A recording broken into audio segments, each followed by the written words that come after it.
The letter in Evelyn Price's trembling hands promised everything: a husband, a home, a future in Wyoming territory. 3 days she'd waited at Dustmere Station, her wedding dress gathering prairie dust, watching strangers' pitying glances slice through her dignity like winter wind. The rancher who'd sent for her didn't exist. The money was gone. Hope was dying. Then a child's voice shattered her despair. "My daddy needs a wife. Will you marry him instead? Sometimes the wrong train delivers you exactly where you belong. I invite you to follow this story to the end and comment your city below so I can see how far this tale has traveled." The bench at Dustmere Station had worn smooth from countless travelers, but none had sat there as long as Evelyn Price. 3 days, 72 hours of watching the horizon swallow trains that never brought the man who'd promised to marry her. Her fingers traced the letter's edges until the paper softened like old silk, the ink beginning to blur where her tears had fallen. "My dearest Evelyn." The letter began in handwriting that had seemed so confident, so sure. "By the time you read this again, you'll be Mrs. Thomas Hartley, mistress of the finest cattle ranch in all of Wyoming territory." Except Thomas Hartley didn't exist. The telegraph operator had confirmed it that morning, his weathered face creasing with the kind of pity reserved for fools and abandoned dogs. No Hartley Ranch, no Thomas Hartley registered anywhere in the territory. Just another marriage swindle, another Eastern woman lured west with promises as empty as the prairie wind. "Miss..." The station master, Jedediah Burke, approached with the careful steps of a man approaching a wounded animal. His boots scraped against the platform's warped boards.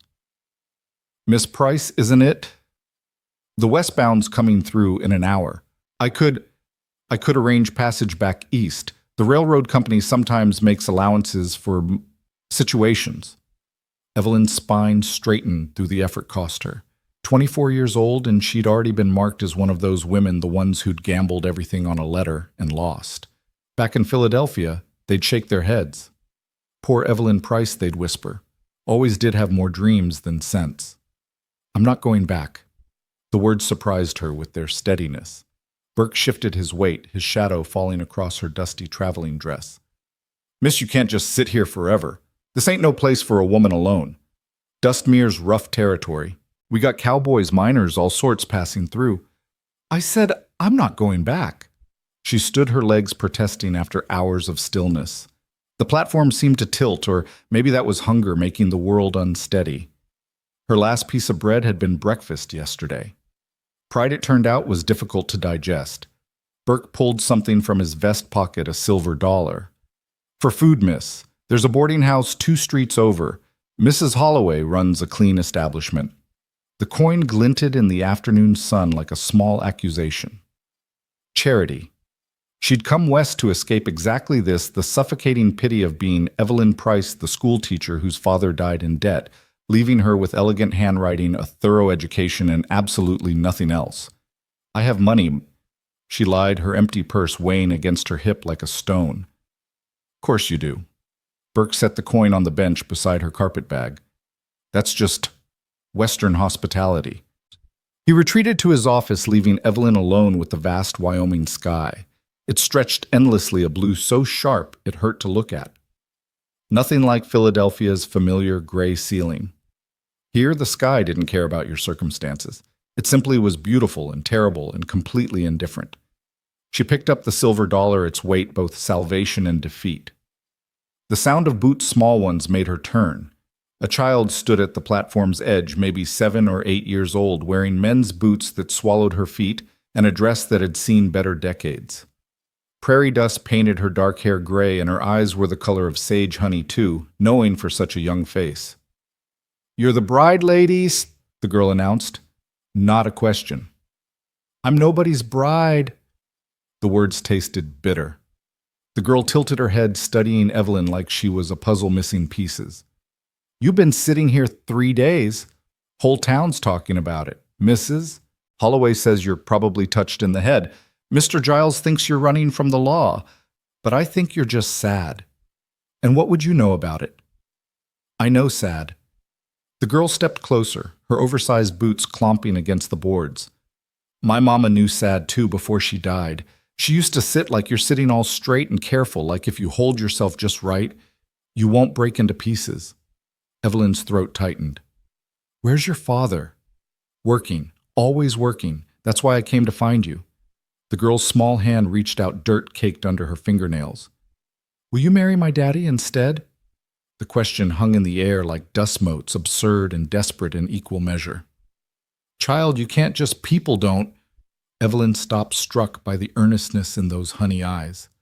What's your name? Clara. Clara Callahan. My daddy's Samuel Callahan, and he needs a wife real bad even if he don't know it. He can't braid hair and he burns everything he cooks, and sometimes he forgets to talk for whole days. Clara's words tumbled out in a rush. But he's good. He don't drink like Mr. Watson, and he don't hit like Mr. Briggs used to hit Mrs. Briggs before she ran off. He just gets real quiet, like he's listening to something nobody else can hear. Clara, sweetheart, you can't just collect a wife for your father like picking up a stray cat. Why not? You need a husband. He needs a wife. I need a mama. Clara's logic was devastating in its simplicity. You're pretty enough even with all that dust on you, and you got all your teeth I checked when you were sleeping yesterday. You were watching me sleep. Only for a minute. Had to make sure you were suitable. Clara pulled something from her pocket, a crust of bread wrapped in a handkerchief. Here, I saved this from breakfast. Daddy won't miss it. The bread was hard as stone, probably 2 days old, but Evelyn's stomach cramped at the sight of it. She took it with shaking fingers, dignity crumbling like the crust between her teeth. See, Clara said, satisfied. You're hungry. We got food. Not fancy food, but plenty of it. Daddy shot an elk last week. Clara, Evelyn began, but the child had already grabbed her carpet bag with surprising strength. Come on, it's getting late and Daddy don't like me walking after dark. Makes him go all tight around the eyes. She started dragging the bag toward the platform steps. You can decide about marrying him after you meet him, but even if you don't want to marry him, you can stay for supper. We got elk stew. Evelyn stood at the crossroads of her life, looking between the empty train tracks leading back east and this strange child with her overlarge boots and desperate honey eyes. The rational choice was clear. Take Burke's charity. Buy a ticket home. Become the cautionary tale she was always meant to be. But rationality had led her to believe Thomas Hartley's letters. Rationality had said a correspondence courtship was perfectly respectable. Rationality had left her stranded on a train platform with nothing but a fraudulent promise and a stranger's pity. How far is your ranch? She heard herself ask. Claire's face split into a grin that transformed her from solemn child to something bright and wild. 3 miles north. Daddy'll be surprised, but good surprised, I think. Maybe. Maybe? Well, he don't like surprises much, but he likes help, and you look helpful. Evelyn laughed, actually laughed for the first time in 3 days. It felt rusty, like a gate that hadn't been opened in too long. I suppose I am helpful. Can you cook? Yes. Can you sew? Yes. Can you make hair look pretty? I can try. Then you're already better than Daddy at everything important. Clara started walking, still dragging the carpet bag, leaving Evelyn no choice but to follow or lose her only possession. The town of Dustmere sprawled around them as they walked a collection of wooden buildings that looked like they'd been dropped from the sky and landed wherever they pleased. The saloon leaked piano music and laughter. The general store's windows displayed goods Evelyn couldn't afford. People watched them pass the abandoned bride following the Callahan girl like a lost sheep. Don't mind them, Clara said. They got nothing better to do than stare. Mrs. Holloway once watched Mr. Giles scratch his backside for 10 whole minutes, just because it was Tuesday and nothing else was happening. Despite everything, Evelyn smiled. You're very observant. Daddy says I notice too much, says it isn't ladylike. Clara corrected herself with obvious effort. Mama used to say isn't instead of ain't. She was from Boston. Daddy tries to remember, but sometimes the Texas comes out. Your father's from Texas. Born there. Came up here after the war. Said Texas got too complicated. Clara navigated around a drunk cowboy without breaking stride. Everything got complicated after Mama died. When did she pass? 2 winters ago. Fever took her right before Christmas. Daddy wrapped all the presents she'd hidden, but his hand shook so bad the paper tore. Claire's voice dropped to almost a whisper. I pretended not to notice. They left the town behind following a rutted wagon trail into the grassland. The prairie stretched endless grass rippling like water in the wind. Mountains rose in the distance, their peaks still wearing caps of snow despite the spring warmth. It was beautiful and terrifying, all that space, all that sky, making Evelyn feel small as a seed. There, Clara pointed ahead. That's home. The Callahan Ranch squatted against the landscape like it was trying not to be noticed. The main house was built solid but simple logs chinked with mud, a porch that wrapped around two sides. A barn stood off to the left, its red paint fading to the color of dried blood. Smoke drifted from the chimney, the only sign of life. Daddy's inside, Clara said, and for the first time uncertainty crept into her voice. Maybe I should tell him first, prepare him. Clara, this isn't... I can't just... Please. The girl turned those honey eyes on Evelyn, and they were filled with the kind of hope that could break hearts. Just try, just for supper. If Daddy's too difficult, you can leave after. I'll walk you back myself, but please try. Evelyn thought about the platform bench, about the pitying looks about the letter she still carried like a wound. Then she looked at this child who'd brought her bread and dragged her carpet bag 3 miles because she needed a mother badly enough to recruit one from a train station. Just supper, she agreed. Clara's smile could have powered the entire territory. She pushed open the door, calling out, Daddy, I brought company. The house smelled of wood smoke and burnt something meat, possibly. The main room combined kitchen and living space with a large fireplace, a table that had seen better decades, and furniture that prioritized function over comfort. But it was cleaned meticulously, so everything in rigid order, like someone was afraid chaos would creep in if given the slightest opportunity. A man emerged from the back room, and Evelyn's first thought was that he looked like he'd been carved from the landscape itself. Tall, broad-shouldered, with dark hair that needed cutting and a beard that needed trimming. His clothes were work-worn but clean, and his hands, she noticed his hands immediately were scarred from labor, but gentle in their movements. But it was his eyes that stopped her breathing. Gray as winter storms, they held the kind of weariness that came from carrying too much weight for too long. When they landed on her, she saw confusion, then alarm, then something that might have been fear. Clara! His voice was deep, rough from disuse. Who is this? This is Miss Price, Clara announced, as if that explained everything. She's staying for supper. Samuel Callahan looked from his daughter to Evelyn, those storm-gray eyes taking in her dusty dress, her desperate respectability, her carpet bag that Clara had deposited by the door like a declaration of intent. Miss Price, he said slowly, like he was tasting the words. The bride from the station. So he knew. The whole town knew. Evelyn's shame burned fresh. She's not anybody's bride, Clara said firmly. She's just Miss Price, and she's hungry, and we have elk stew. Clara. It's Christian Charity Daddy, like Reverend Morrison's always talking about. We can't just let her starve at the train station. What would Mama say? The mention of his wife hit Samuel like a physical blow. Evelyn saw him flinch, saw his hands curl into fists, then deliberately relax. Mr. Callahan, Evelyn found her voice. I apologize for the intrusion. Your daughter was concerned for my welfare. I'll gladly be on my way if... You walked 3 miles. It wasn't a question. He was looking at her boots worn through at the toes. Yes. In those shoes? Yes. Carrying that bag. Clara helped. Something shifted in his expression so subtle she almost missed it. Clara's 8 years old. I'm almost 9, Clara protested. She's 8 years old, Samuel repeated. And she carried your bag 3 miles because she was worried about a stranger. Yes. He studied her for a long moment, and Evelyn felt like he was seeing straight through her carefully maintained composure to the terrified, desperate woman beneath. You'll stay for supper, he said finally. Not an invitation, a statement of fact. Clara, show Miss Price where she can wash up. And change your dress. That one's got more dirt than fabric. Clara grabbed Evelyn's hand, pulling her toward a door. That's Daddy's way of saying welcome. He don't use many words, but the ones he uses he means. The room Clara led her to had clearly been the master bedroom once.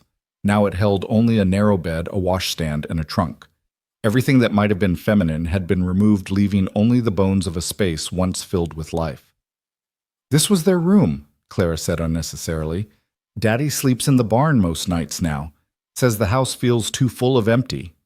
Evelyn poured water from the pitcher into the basin, surprised to find it fresh and warm. Your father seems complicated. He wasn't always. Mama used to make him laugh, real laughs, the kind that came from his belly. Now he just works and worries and forgets to eat unless I remind him. Clara perched on the bed, watching Evelyn wash the travel dust from her face and hands. That's why you should marry him. You could remind him to eat too. Clara, marriage it's not just about reminding people to eat. I know that. It's about other things too, like having someone to talk to when the dark gets too heavy, like knowing someone will notice if you don't come home, like not being alone when the fever comes and there's no one to bring water. The child's words carried the weight of experience no 8-year-old should have. Was your father able to bring water when your mother had the fever? He tried. He sat with her 3 days and nights, didn't sleep, didn't eat. Told her stories about when they first met, about building this house, about all the things they'd do when she got better. Clara's voice went hollow. But she didn't get better. And after she died, Daddy stopped telling stories. Evelyn dried her hands, slowly choosing her words with care. Grief changes people. I know. It changed me too. I used to be afraid of the dark. Now I'm afraid of the silence. Clara stood smoothing her dirty dress. I better change before Daddy gets upset. He doesn't like disorder. She left Evelyn alone in the room that felt haunted by another woman's absence. Every missing detail told a story: the rectangular fade on the wall where a mirror once hung the empty hooks that might have held dresses, the lingering scent of lavender sachets long since removed. Evelyn opened her carpet bag, pulling out her one clean dress.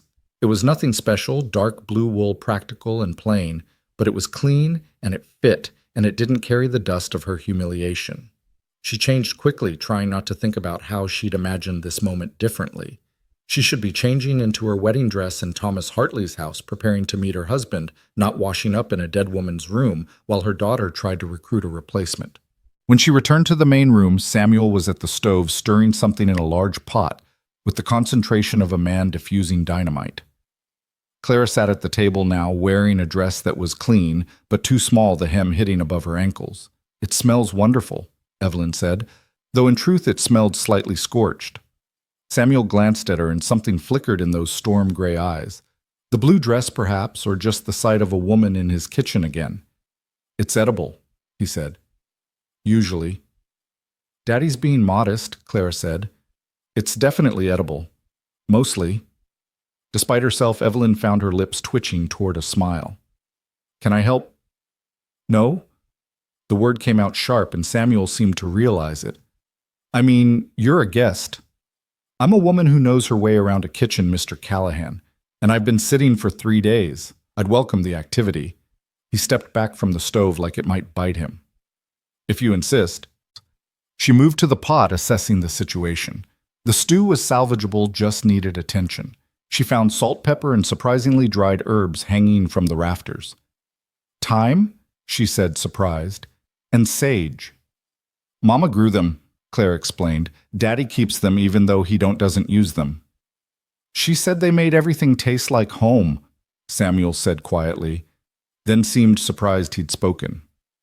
Evelyn added herbs to the stew, adjusting seasoning, stirring with the confidence of someone who'd stretched too many meals when money was tight. The familiar rhythm of cooking settled her nerves, gave her hands something to do besides twist together in anxiety. You know what you're doing, Samuel observed. My mother taught me.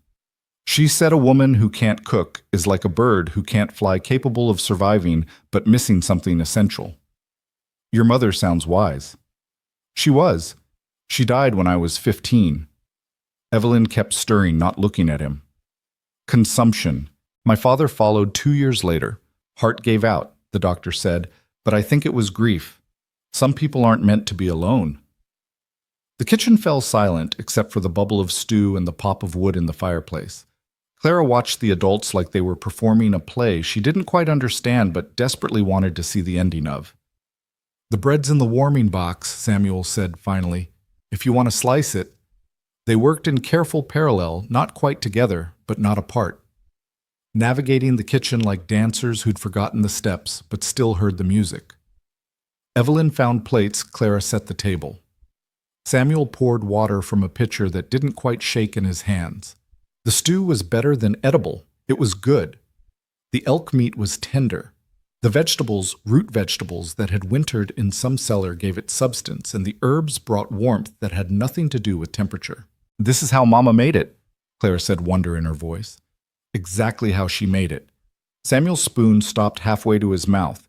He set it down carefully, precisely, like it was made of glass. "I should check the horses," he said, standing abruptly. "Daddy, you already—" But he was gone, the door closing with careful control behind him. Clara's face crumpled. "I shouldn't have said that. About Mama. I always say the wrong thing." "No, sweetheart." Evelyn reached across the table, covering the girl's small hand with her own. "You said exactly the right thing. Sometimes the right things are just the hardest to hear." They finished eating in companionable silence, Clara sneaking glances at the door, waiting for her father to return. He didn't. "He goes to talk to her," Clara explained as they cleared the dishes. "In the barn. Her grave's out back, but he says the barn's where he feels her most. They built it together before I was born." So Evelyn washed while Clara dried the domestic rhythm, strangely soothing. This wasn't her house, wasn't her life, but for just this moment she could pretend. Pretend she belonged somewhere, was needed by someone, had a purpose beyond being the woman foolish enough to believe in fairy tale letters. "You should stay," Clara said suddenly. "Not forever if you don't want, but for a while, until you figure out where else to go." "Clara, we have room. That bedroom you washed in, nobody uses it, and Daddy needs help even if he won't say so. The ranch is too much for one man. He's exhausted all the time, and he won't hire hands because he says he can't afford them, but really I think he just don't want strangers around." Clara dried a plate with focused intensity. "You wouldn't be a stranger. You'd be useful." "I don't know anything about ranching." "You can learn. Mama did. She was from Boston, remember? Never seen a cow until she met Daddy. But she learned everything: how to birth calves, mend fences, break horses. Daddy taught her, and he could teach you. Your father doesn't want— My father doesn't know what he wants anymore. He's like a clock that stopped working when Mama died. Still tells time twice a day, but that's just coincidence, not function." Claire's insights were too sharp for her years. "Maybe you could wind him up again." The door opened before Evelyn could respond. Samuel stood in the doorway, backlit by the dying light, and for a moment he looked like a spirit himself, caught between worlds, not quite present in either. "Storm's coming," he said. "Can smell it on the wind. Miss Price, you'll stay tonight. Can't have you walking back in weather." "I couldn't impose." "Already imposed," he said bluntly. "Might as well impose until morning when it's safe to travel." Clara made a small sound of victory that she tried to disguise as a cough. Samuel's eyes narrowed at his daughter, reading her plotting as clearly as text. "Just tonight, Clara. Miss Price has her own life to figure out." "Yes, Daddy," Clara said meekly, but her eyes danced with plans. The evening settled around them like a blanket. Samuel returned to work, ledgers spread across the table, calculating numbers that never seemed to add up right. Clara sat by the fire with a primer, practicing her letters with painful concentration. Evelyn found herself darning stockings she discovered in a basket, the kind of mindless work that let her thoughts wander. This could be her life. This quiet domesticity, this careful dance around grief, this slowly healing household. It was nothing like what she'd imagined when she'd answered Thomas Hartley's advertisement. That had promised romance adventure, a grand love story across the frontier. This was just life. Complicated, messy, difficult life with real people who carried real pain and real needs. "Your letters are backward," Samuel told Clara, voice gentle. "Remember the B faces, right, like it's walking forward." "Walking forward to where?" Clara asked. "Wherever it needs to go." "What if it doesn't know where that is?" Samuel looked up from his ledgers, caught Clara's eyes, then his gaze drifted to Evelyn. Then it keeps walking until it figures it out.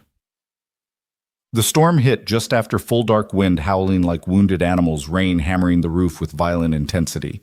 The house shuddered but held, built to withstand worse than weather. "Spring storms," Samuel said, closing his ledgers.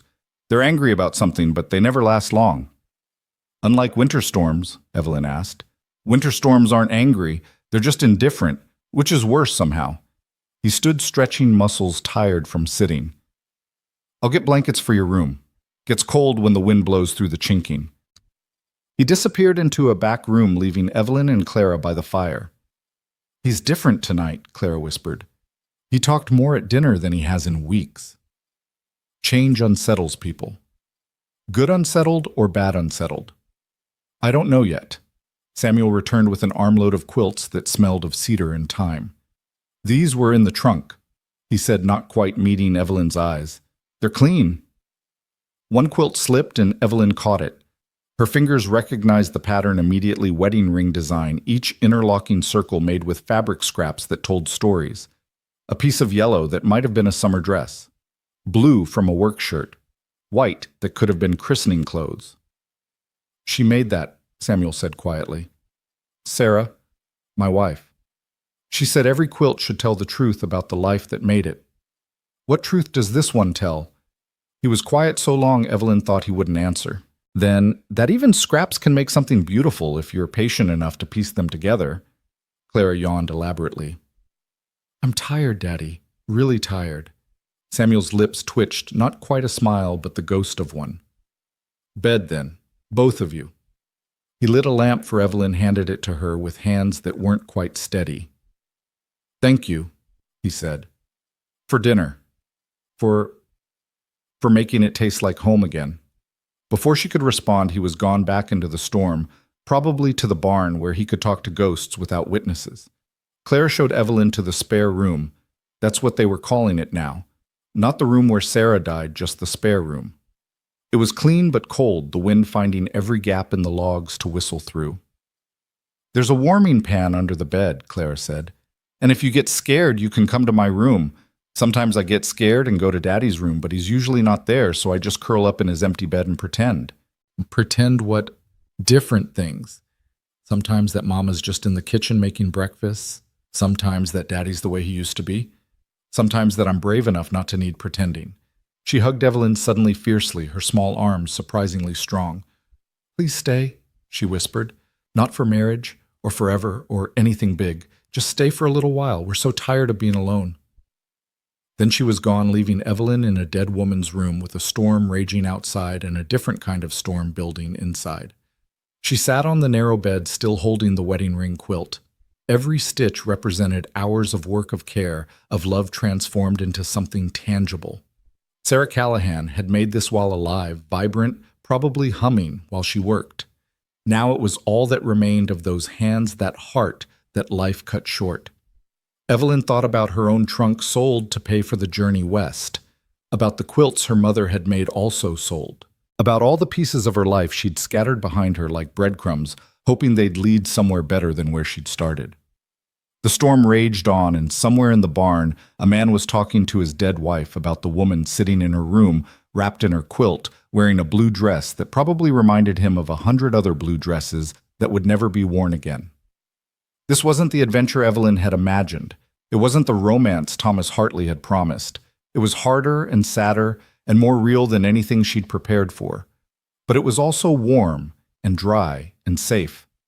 There was food and shelter and a little girl who needed someone to braid her hair.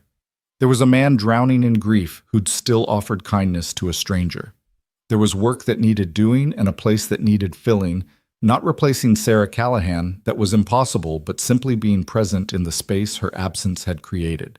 The lamp flickered, casting shadows that danced on the walls. Outside, the storm began to ease its anger spent. Tomorrow, she could leave, take Samuel's carefully offered escape and walk back to the station, back to decisions about east or west, about what came next for a woman with no money and no prospects and no fairy tale ending waiting. Or she could stay. Not forever. Claire was right about that. But for a while. Long enough to help with spring planting. Long enough to teach Clara proper letters. long enough to see if Samuel Callahan could remember how to be more than a ghost haunting his own life, long enough to figure out if Evelyn Price was meant to be more than just a forgotten bride on a train platform. She pulled the quilt around her shoulders, its weight comforting as an embrace. In the pattern of interlocking rings, she traced the outline of one circle, complete in itself, but stronger for its connection to the others. The wind whispered through the logs, and if she listened carefully, she could almost hear it saying something that sounded like, "Welcome home." But that was just fancy, just the kind of romantic notion that had gotten her in trouble in the first place. This wasn't home. It was just shelter in a storm.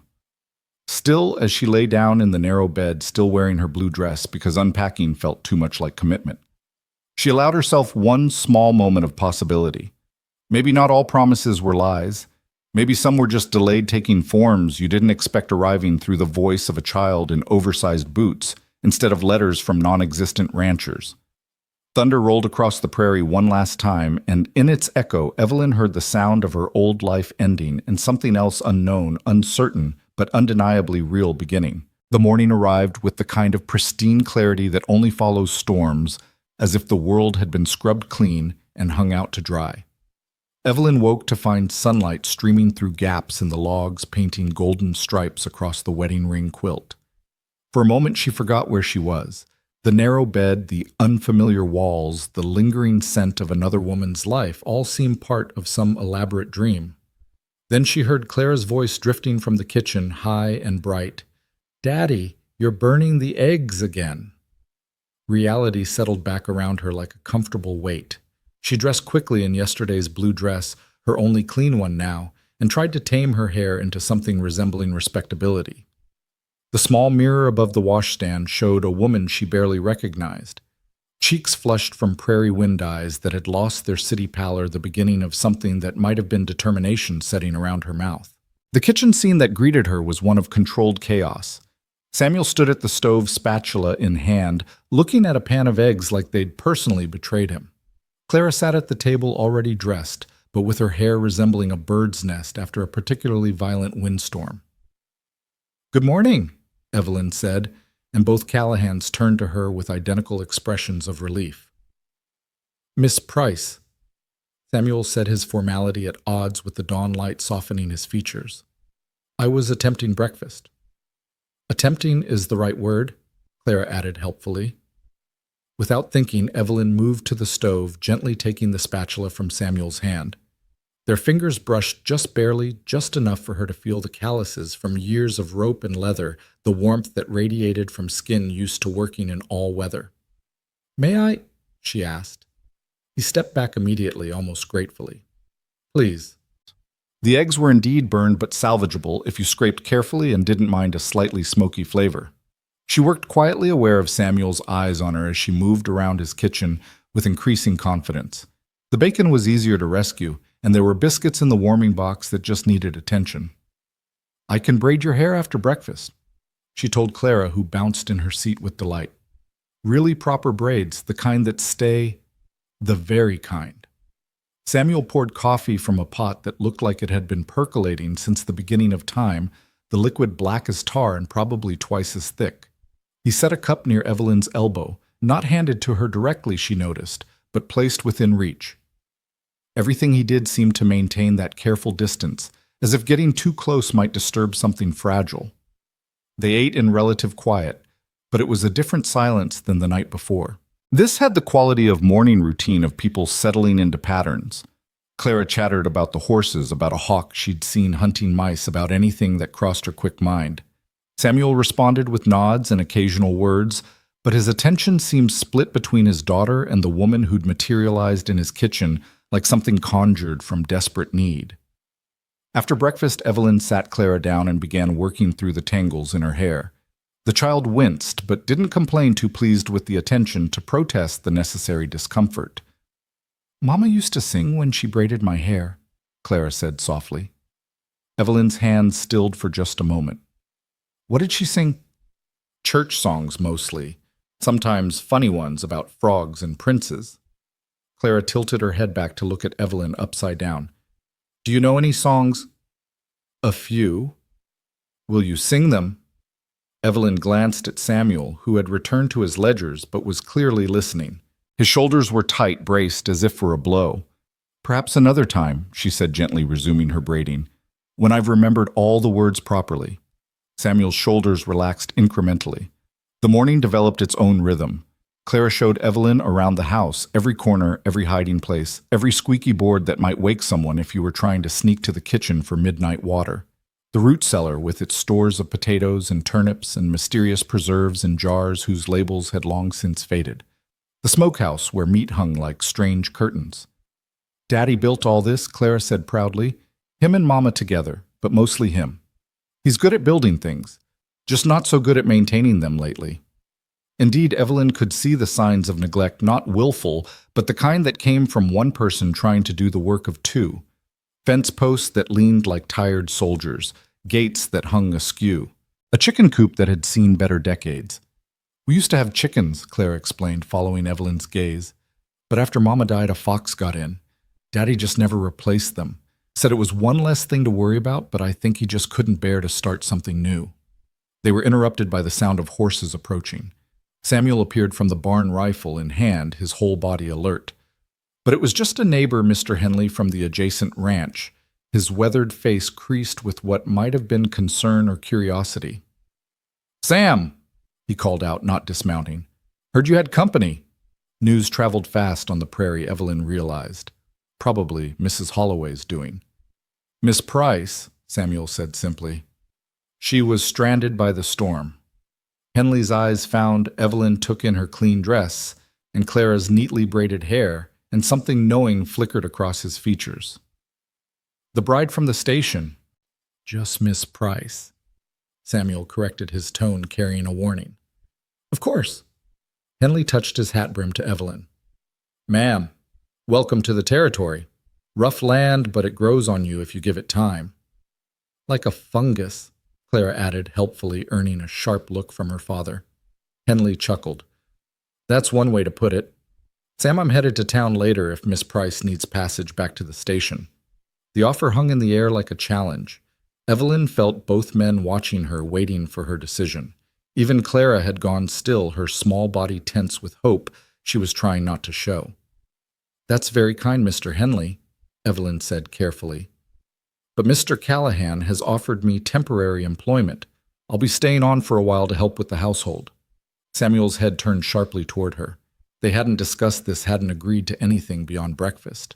But she met his storm-gray eyes steadily, chin lifted slightly as if daring him to contradict her in front of his neighbor. "Employment," Henley repeated his tone, suggesting he wasn't buying it for a second. "Well, that's practical. Very practical." Samuel agreed, though his voice carried undercurrents Evelyn couldn't quite read. "Miss Price has experience with household management." "I'm sure she does." Henley's smile was just shy of a smirk. "Well, if you need anything, Miss Price, the Henley Ranch is just 5 miles east. My wife would be pleased to have female company. Gets lonely for the women out here." After he left trailing dust and unspoken speculation, Samuel turned to Evelyn with an expression that mixed confusion, irritation, and something that might have been reluctant admiration. "Employment?" he asked. "Would you prefer I'd taken his offer of a ride? He stopped, clearly wrestling with himself. "We can't pay much. Room and board would be sufficient. You don't even know what the work entails. I can learn. Ranch work is hard." "Mr. Callahan," Evelyn interrupted, surprising herself with her firmness. "I've been sitting on a train platform for 3 days, waiting for a man who doesn't exist, with every person in town watching my humiliation. I can handle hard work. What I can't handle is more pity." He studied her for a long moment, seeing perhaps for the first time not the desperate woman from the station, but someone else, someone with steel beneath the desperation. 3 months, Fa, he said finally. Trial period. If it doesn't work for any of us, you're free to go with no hard feelings, and a month's wages to see you wherever you need to go. Agreed. Clara, who'd been holding her breath, exploded into motion, hugging Evelyn's waist with fierce joy. "You're staying. You're really staying. For now," Samuel cautioned. But his daughter wasn't listening. already chattering about all the things she could show Evelyn, all the ways life would be better now. The rest of the day fell into what Evelyn would later recognize as the beginning of a pattern. Samuel worked the ranch checking cattle, mending the worst of the fences, the endless labor of keeping civilization carved out of wilderness. Clara shadowed Evelyn as she took inventory of the house, making lists of what needed doing, what could wait, what was beyond saving. The kitchen was well stocked but disorganized, as if someone had been putting things away in the dark. The main room needed attention. Dusty corners, windows that hadn't been cleaned since Sarah died, curtains that were more suggestion than fabric. But the bones of the house were good solid, built to last by hands that cared about permanence. Mama's sewing basket is in the trunk, Clara offered when Evelyn mentioned the curtains. Daddy won't mind if you use it, I don't think. The trunk sat at the foot of Samuel's bed like a closed door to the past. Evelyn hesitated before opening it, feeling like an intruder, but practicality won.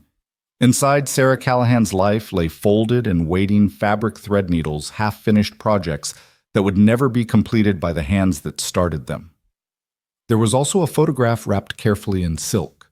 A woman with Clara's honey eyes and Samuel's determined chin, wearing a dress that managed to be both practical and pretty. She was smiling at something beyond the camera's range, probably at Samuel himself directing the photographer. She looked happy. Not the forced happiness of formal portraits, but genuinely radiantly alive. That's her, Clara said from the doorway. That's Mama. She was beautiful. Daddy says I look like her, but I think he just wishes I did. Clara came closer, tracing the image with one finger. Sometimes I forget what she looked like. Then I remember all at once, usually when I'm not trying, and it hurts like falling off a horse. Grief is like that, Evelyn said, rewrapping the photograph carefully. It ambushes you when you least expect it. Does it ever stop? I don't know. I'll tell you when I find out. They took the sewing basket, but left the photograph in its silk shroud. Some things weren't ready to be disturbed. The afternoon brought unexpected challenges. A cow had gotten tangled in wire fencing and was bellowing her distress to the entire territory. Samuel was in the far pasture, and the animal's increasingly panicked thrashing threatened serious injury. We have to help her, Clara said, though she stayed well back, respecting the danger of flailing hooves. Evelyn had never dealt with cattle in her life, but she'd watched her father calm horses when he'd still had his small delivery business. The principle had to be similar. Steady voice, slow movements, no sudden surprises. Get me a blanket, she told Clara, and rope. The girl ran off, returning with both. Evelyn approached the cow slowly, talking nonsense in a low, steady voice. The animal's eyes rolled white with fear, but the continuous sound seemed to calm her slightly. I know, Evelyn murmured. This is undignified and uncomfortable, but we're going to fix it. Just hold still for me. She managed to get the blanket over the cow's head, blocking her vision. In the temporary darkness, the animal stilled. Working quickly, trying not to think about the fact that she was within range of hooves that could cave in her skull, Evelyn began untangling the wire. Her hands were bleeding by the time she finished. Wire was unforgiving, but the cow was free. The animal stood for a moment, shaking beneath the blanket. Then Evelyn pulled the fabric away and stepped back quickly. The cow looked at her with what might have been gratitude or might have been profound irritation, then ambled away with as much dignity as a recently panicked bovine could muster. You did it! Clara danced around Evelyn like a small tornado. You saved her. I just untangled some wire. Daddy! Clara shouted, spotting her father approaching on horseback. Miss Price saved Bessie. Samuel dismounted, taking in the scene, the discarded wire, Evelyn's bleeding hands, the cow now placidly grazing as if nothing had happened. Let me see what, he said, reaching for her hands. She pulled back instinctively. They're fine. They're bleeding. His voice carried a note of command she hadn't heard before. Infection's no joke out here. Reluctantly, she let him examine the cuts. His hands were gentle, despite their size turning hers to catch the light, assessing damage with practiced eyes. Not too deep, he concluded, but they need cleaning. Come on. He led her back to the house, Clara trailing behind, providing unnecessary commentary about Evelyn's heroism. At the kitchen pump, Samuel worked the handle while Evelyn held her hands under the cold water, hissing as it hit the cuts. Hold still, Sol. he said, producing a flask from somewhere and pouring the contents over her wounds. The whiskey burned like fire, and Evelyn bit her lip to keep from crying out. "Sorry," Samuel said, not sounding sorry at all. "But better this than fever." He wrapped her hands in clean cloth with the efficiency of someone who'd dealt with plenty of injuries. His touch remained clinical careful, but Evelyn was aware of every point of contact, every brush of calloused finger against her wrist. "Thank you," she said when he finished, "for the doctoring." "Thank you," he countered, "for saving my cow." "Our cow, sir," Clara corrected. "Family cow." Something passed across Samuel's face at the word family, but he didn't correct his daughter. Supper that night was quieter, all three of them tired from the day's unexpected adventures. Evelyn managed despite her bandaged hands, though Samuel watched her struggle with her spoon for exactly 3 minutes before standing and moving her bowl closer, cutting her meat into smaller pieces without comment. "I'm not helpless," she said. "Never said you were. But no point in making things harder than necessary." He sat back down, returning to his own meal, as if he hadn't just performed an act of casual kindness that made her throat tight. After Clara went to bed, yawning through her protests that she wasn't tired, Evelyn and Samuel sat by the fire in companionable silence. She was attempting to darn stockings one-handed, which was going about as well as expected. "You're going to make it worse," he observed. "Probably." "Then why continue?" She considered the question. "Because stopping feels like giving up." "On darning?" "On everything." He was quiet for a moment, staring into the fire. "Clara told me what you did, with the cow. It needed doing. Most people would have waited for help. The cow didn't have time to wait." "No," he agreed. "Things rarely do out here." He paused, seemed to be weighing words. "You did well today." "Is that approval I hear, Mr. Callahan?" "It's observation, Miss Price." But there was something almost like warmth in his voice, and when Evelyn glanced at him, she caught the faintest suggestion of a smile before he schooled his expression back to neutrality. "Tell me about the ranch," she said, setting aside the hopeless darning. "How does it work? What needs doing?" So he told her, his voice finding a rhythm as he described the cycles of ranch life, calving season, branding, the autumn drives to market. The constant battle against weather and predators, and the land itself that seemed determined to reclaim any ground humans thought they'd won. He spoke of water rights and grazing disputes, of the delicate balance between having enough cattle to make a profit and having too many for the land to support. Sarah understood it all, he said, then seemed surprised he'd mentioned her. She kept the books, managed the contracts. I can work the land, but she worked the numbers. Is that what you were struggling with in the ledgers? Everything's behind, taxes, payments, supply orders. I know cattle, not arithmetic. I could help, Evelyn offered carefully. I taught school. Numbers were part of the curriculum. He looked at her directly, then those storm gray eyes holding a mixture of hope and suspicion. Why would you do that? Because I'm here. Because it needs doing. Because... She paused, choosing honesty over easy answers. Because I need to be useful. I need to earn my place, not just occupy it. You don't owe us anything. No, she agreed. But that's not the same as not wanting to help. He stood abruptly, the conversation apparently reaching his limit for emotional complexity. I'll get the ledgers tomorrow, show you the system, such as it is. I'd like that. He paused at the door to his room. He was sleeping inside tonight, she noticed. Miss Price? Yes. Clara was right. About the hair. It looks proper. The braids. Then he was gone, leaving Evelyn alone with the dying fire and the strange warmth that had nothing to do with the flames. The next few days developed their own rhythm. Mornings began with Evelyn making breakfast while Samuel did the early chores. Clara would stumble out half awake, and Evelyn would braid her hair while the coffee percolated. They'd eat together, conversation minimal but comfortable, then scatter to their various tasks. Samuel taught her about the ranch in practical ways, how to spot a sick cow, how to check fence lines, why water sources needed constant monitoring. He was patient but not patronizing, correcting her mistakes without making her feel foolish. You're not afraid of the work, he observed on the third day, watching her help him reset a fence post. Should I be? Most city women would be. I'm not most city women. No. He agreed, something unreadable in his expression. You're not. Evenings she worked through his ledgers, untangling 2 years of grief-delayed bookkeeping. The situation was worse than she'd expected, but not irretrievable. They were behind on taxes, but not in foreclosure territory. Several contracts had lapsed that could be renegotiated. You need to sell more cattle this year, she told him one evening, showing him the numbers. 20 head, maybe 25. That's a quarter of the herd.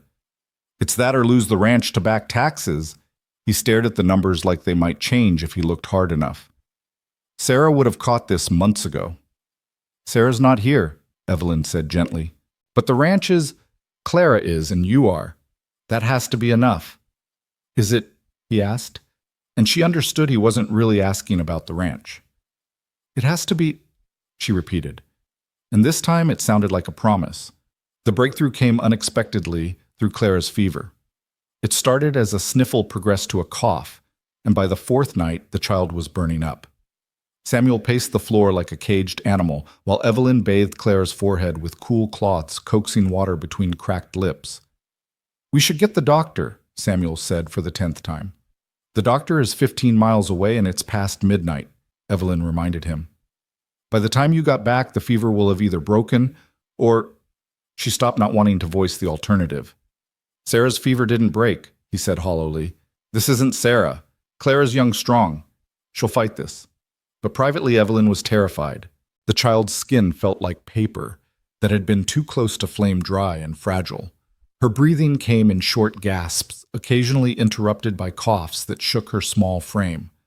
Mama, Clara called out in delirium. Mama, it hurts. Samuel made a sound like something breaking. He started for the door, but Evelyn caught his arm. She needs you here, she said firmly, not riding off into the dark. Here. I can't watch this again. You can. You will, because she's your daughter and she needs her father.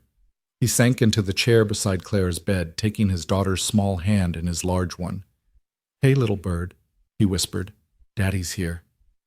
Tell me a story, Clara murmured, not quite conscious but responding to his voice. About Mama. Samuel's jaw clenched, but he began to speak, his voice rough with disuse and emotion. Your mama came to Wyoming wearing the prettiest dress I'd ever seen. Completely impractical, all lace and ribbons, and about as useful as a screen door in a blizzard. But she wore it like armor, like it could protect her from everything the territory might throw at her. Evelyn continued her ministrations, but she listened, hearing in his words a love story she hadn't expected. First thing she said to me was, "You're not what I expected." And I said, "Neither are you," because I'd been expecting someone delicate, someone who'd need protecting. But your mama, she looked at this land that scares most people, and she said, "I can work with this."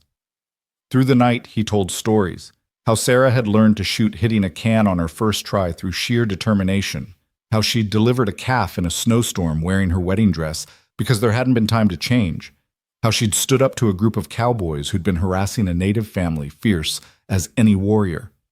"She saved me," he said, his voice dropping to barely a whisper. "I was just existing before she came, going through motions working the land because I didn't know what else to do. But she made everything mean something, even the hard days, especially the hard days." Near dawn, Clara's fever broke. Her breathing eased and natural sleep replaced the restless unconsciousness. Samuel slumped in his chair, exhausted, still holding his daughter's hand. "You saved her," he said to Evelyn. "We saved her," she corrected. "Your stories called her back as much as my cold cloths. I haven't talked about Sarah since—" He stopped, swallowed hard. It hurt too much. "I know. Do you know what it's like to lose the person who makes you make sense?" Evelyn thought about Thomas Hartley's letters, about the future she'd imagined, about sitting on that platform, realizing everything she'd believed was a lie. It wasn't the same losing something real versus losing something imagined, but the grief had its own validity. "I know what it's like to lose the person you thought would make you make sense," she said carefully. "It's not the same, but it's not nothing either." Samuel looked at her, then really looked at her as if seeing her for the first time, not as the desperate woman from the station or the help he'd reluctantly accepted, but as a person with her own losses, her own grief. "I'm sorry," he said, "about your Thomas Hartley. He wasn't mine. That was the problem. Still, to hope for something and have it not exist, that's its own kind of death." Clara stirred, mumbling something about pancakes. Both adults smiled. If she was dreaming of food, she was going to be fine. "Thank you," Samuel said suddenly, "for staying, for fighting for her when I was too scared to." "You weren't scared. You were terrified. There's a difference." "What difference?" "Scared people run. Terrified people sometimes freeze, but they don't leave." "Didn't leave." The sun broke through the window, painting the room gold. Clara's breathing was easy now, normal. The crisis had passed. Samuel stood, stretching muscles cramped from hours in the chair. "I should check the animals. I'll make breakfast. Evelyn." He stopped, her name hanging between them. It was the first time he'd used it, and they both noticed. "Yes." "Nothing. Just nothing." But his hand brushed her shoulder as he passed, the lightest touch, barely there, and then gone. But Evelyn felt it like a brand marking some shift in what they were to each other. Clara woke properly around noon, demanding food and complaining that her hair was a mess. The relief in the house was palpable, like the air after a storm when you realize the roof held and the windows didn't break. "You stayed," Clara said to Evelyn wonderingly. "When I was sick, you stayed." "Of course I stayed. But you're not my mama." "No," Evelyn agreed carefully, working through the tangles in Clara's hair. "But I'm here." "That's almost as good," Clara decided. "Maybe better because you chose to be here. Mamas have to love you. It's a rule. But you don't have to do anything, and you stayed anyway." That evening, Samuel brought something to the dinner table besides food, a small wooden box worn smooth from handling. "I've been thinking," he said, not quite meeting anyone's eyes, "about what's fair, about what's right." He opened the box, revealing a simple gold ring.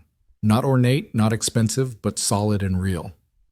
"This was my mother's, he said. Not for what you might think, but as collateral. You're working here helping us, and I've got no cash to pay proper wages. But this has value. You could sell it if you need to leave, start over somewhere. It's yours to keep whatever happens." Evelyn stared at the ring, understanding what it cost him to offer it. This was trust, or the beginning of trust. This was acknowledgement that she'd earned her place here through more than pity or convenience.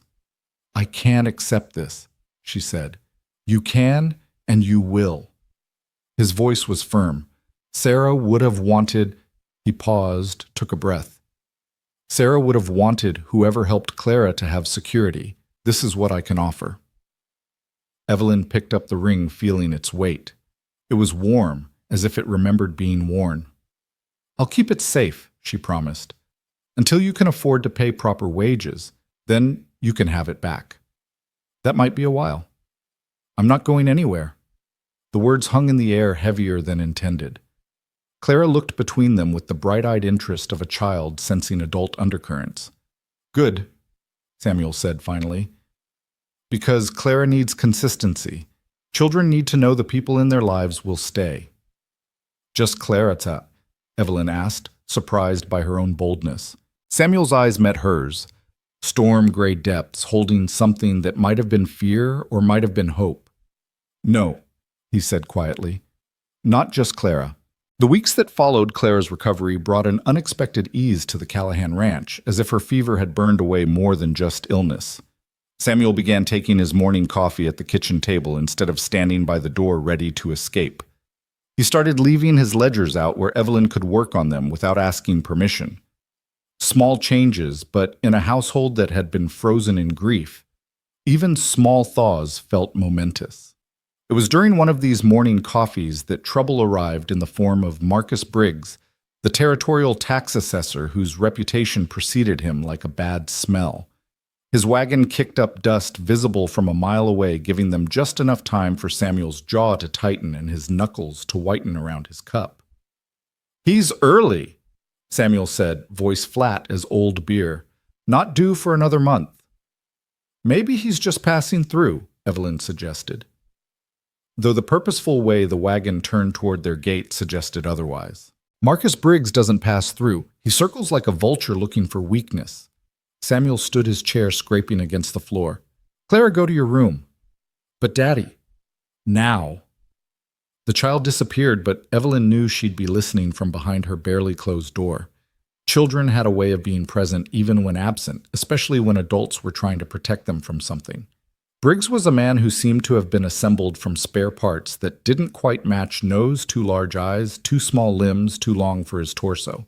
But it was his smile that made Evelyn's skin crawl, the kind of smile that never reached his eyes and suggested he knew things about you that you didn't know yourself. Samuel, he said, not bothering to remove his hat. Heard you had some help around here. Miss Price is employed as household assistants, Samuel said carefully. Briggs's eyes found Evelyn traveled from her carefully pinned hair to her worn boots with an assessment that felt like being inventoried. The bride from the station. Interesting career change. Is there something we can help you with, Mr. Briggs? Evelyn asked, keeping her voice steady despite the urge to step behind Samuel. Just checking on the tax situation. Seems the Callahan ranch is considerably behind. He produced a ledger from his coat, licking his thumb before turning pages with theatrical slowness. 3 months behind, to be exact. That's approaching foreclosure territory. We have until the end of summer, Samuel said. That was the agreement. Agreements change. Territory needs funds now, what with the railroad expansion and all. Briggs's smile widened. Of course arrangements could be made. I've always admired this piece of land. Might be willing to take it off your hands for a fair price. The ranch isn't for sale. Everything's for sale, Samuel. Just a matter of finding the right currency. His gaze slid to Evelyn again. Sometimes it's not even money that talks loudest. The implication hung in the air like smoke from a grease fire. Samuel took a step forward, and Evelyn saw his hands curl into fists. State your business or leave, Samuel said, each word careful and precise as a loaded gun. $200 by month's end, or I start foreclosure proceedings. Briggs tipped his hat to Evelyn with mock courtesy. Ma'am, pleasure to see the station bride found herself a situation, though I wonder what kind of situation exactly. He was in his wagon and gone before Samuel could respond, leaving dust and implications swirling in his wake. $200, Samuel said to the empty air where Briggs had been. Might as well ask for the moon. We'll find it, Evelyn said, though she'd seen the books and knew how impossible that amount was. Samuel turned to her, something raw in his expression. This isn't your debt to carry. No, but it's my home now, too. The words slipped out before she could catch them. Samuel went very still. Is it? Before Evelyn could answer, Clara burst from her room. I have $17 saved. From birthday money and finding Mr. Henley's lost calf and... You were listening, Samuel said, but there was no heat in it. Everyone was listening. Mr. Briggs has a voice like a rusty gate. Clara thrust a small cloth bag at her father. It's not much, but it's a start. Samuel knelt, bringing himself to his daughter's eye level. Clarebird, I can't take your savings. It's not taking if I'm giving. She crossed her arms, stubborn as only an 8-year-old could be. This is our ranch. All of us. We protect what's ours.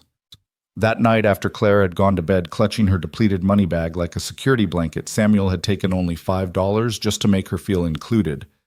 Evelyn spread the ledgers across the kitchen table like battle plans. 20 head of cattle at current prices would bring maybe $150 tip, she calculated. We need another $50 minimum. The horses, Samuel said reluctantly. That bay mare would bring good money. The mare Clara's been training, the one she talks to every morning, like it understands her. Horses don't care who owns them as long as they're fed. But Clara cares. Samuel rubbed his face, exhaustion carved into every line. Then what do you suggest, because I'm out of ideas that don't involve losing something we love? Evelyn studied the numbers again, then looked up at the rafters where Sarah's herbs still hung dry and fragrant. An idea began forming, wild and possibly foolish, but no more foolish than believing in letters from a non-existent rancher. What if we don't sell what we have, she said slowly. What if we add value to it instead? Speak plain. Mrs. Henley mentioned last week that she can't get good butter or cheese anywhere closer than Cheyenne. Same with preserves, pickled vegetables, anything that requires what she called a woman's touch. What if we didn't just sell cattle? What if we sold what we could make from what we have? That's work on top of work. Yes, but it's work I know how to do.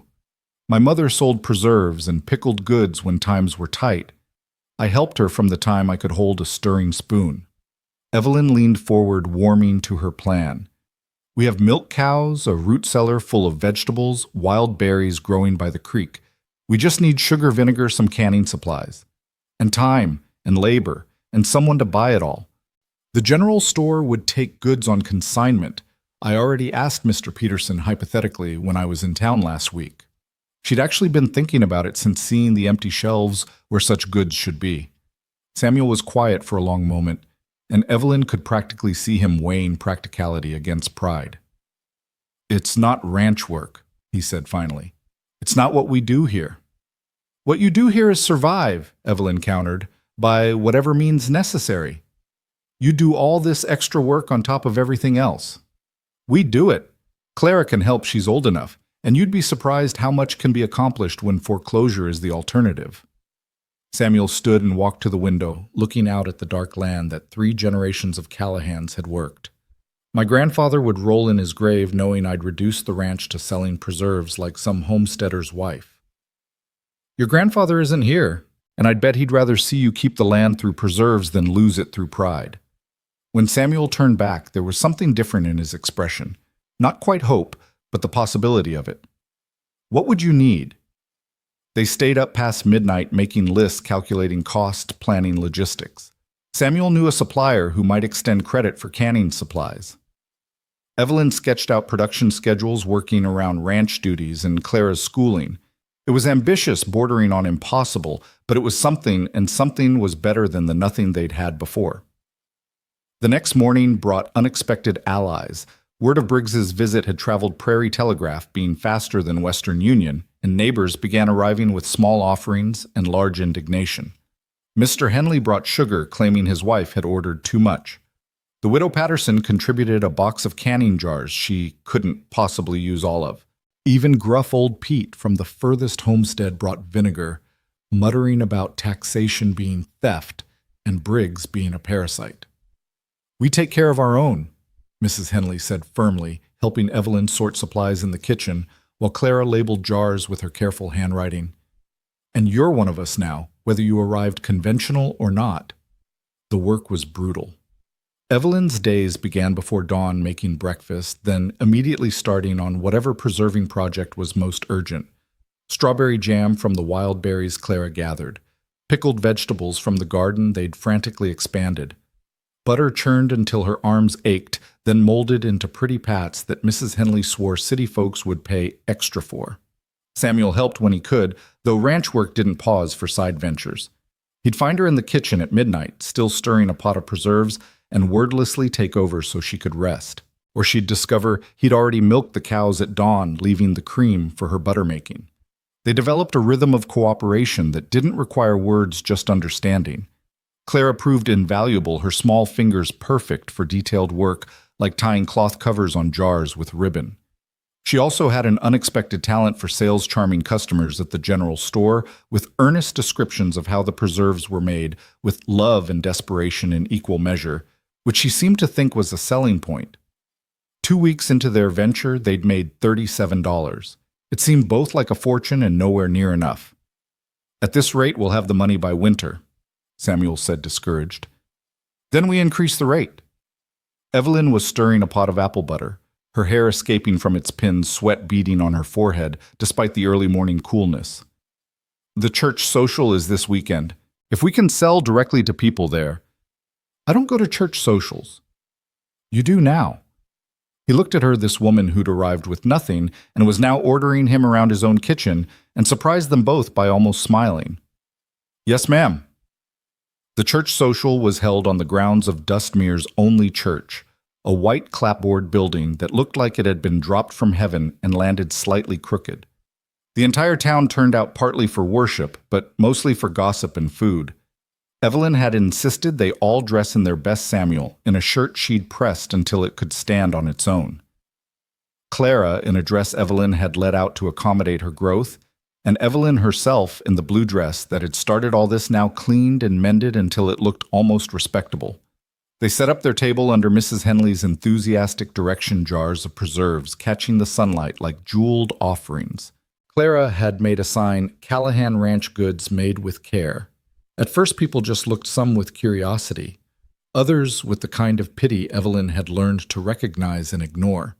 But then Reverend Morrison's wife bought a jar of strawberry jam, declaring loudly that it was the best she'd ever tasted.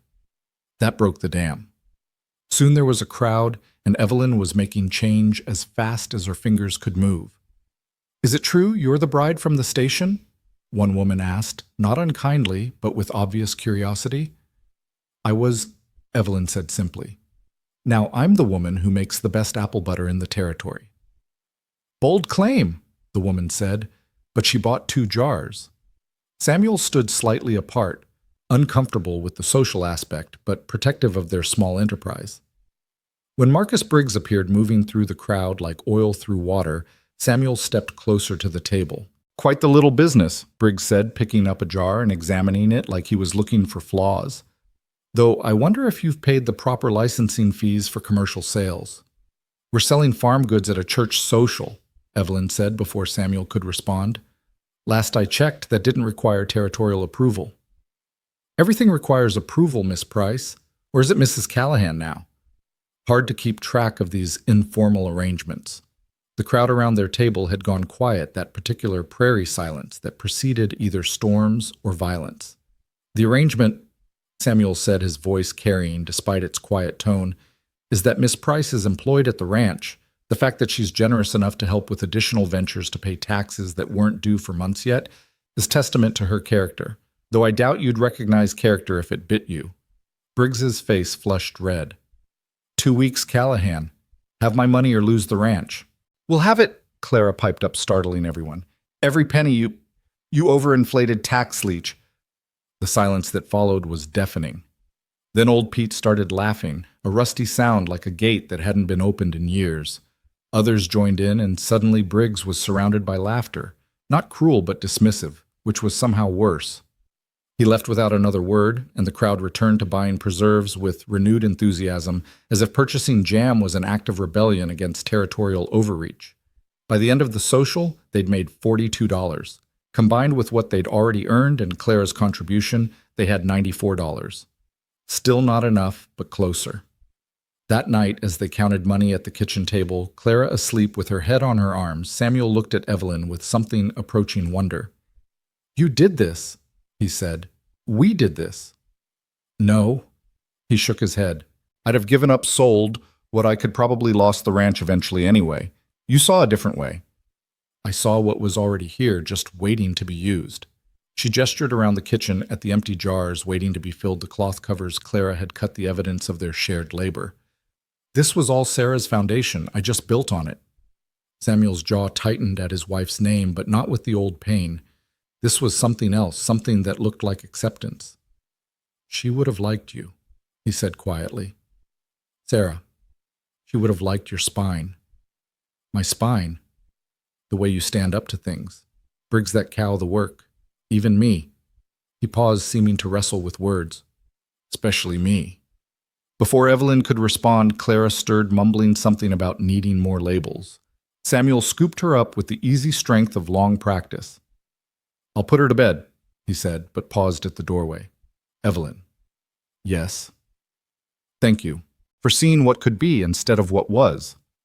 The next week brought a development no one had anticipated.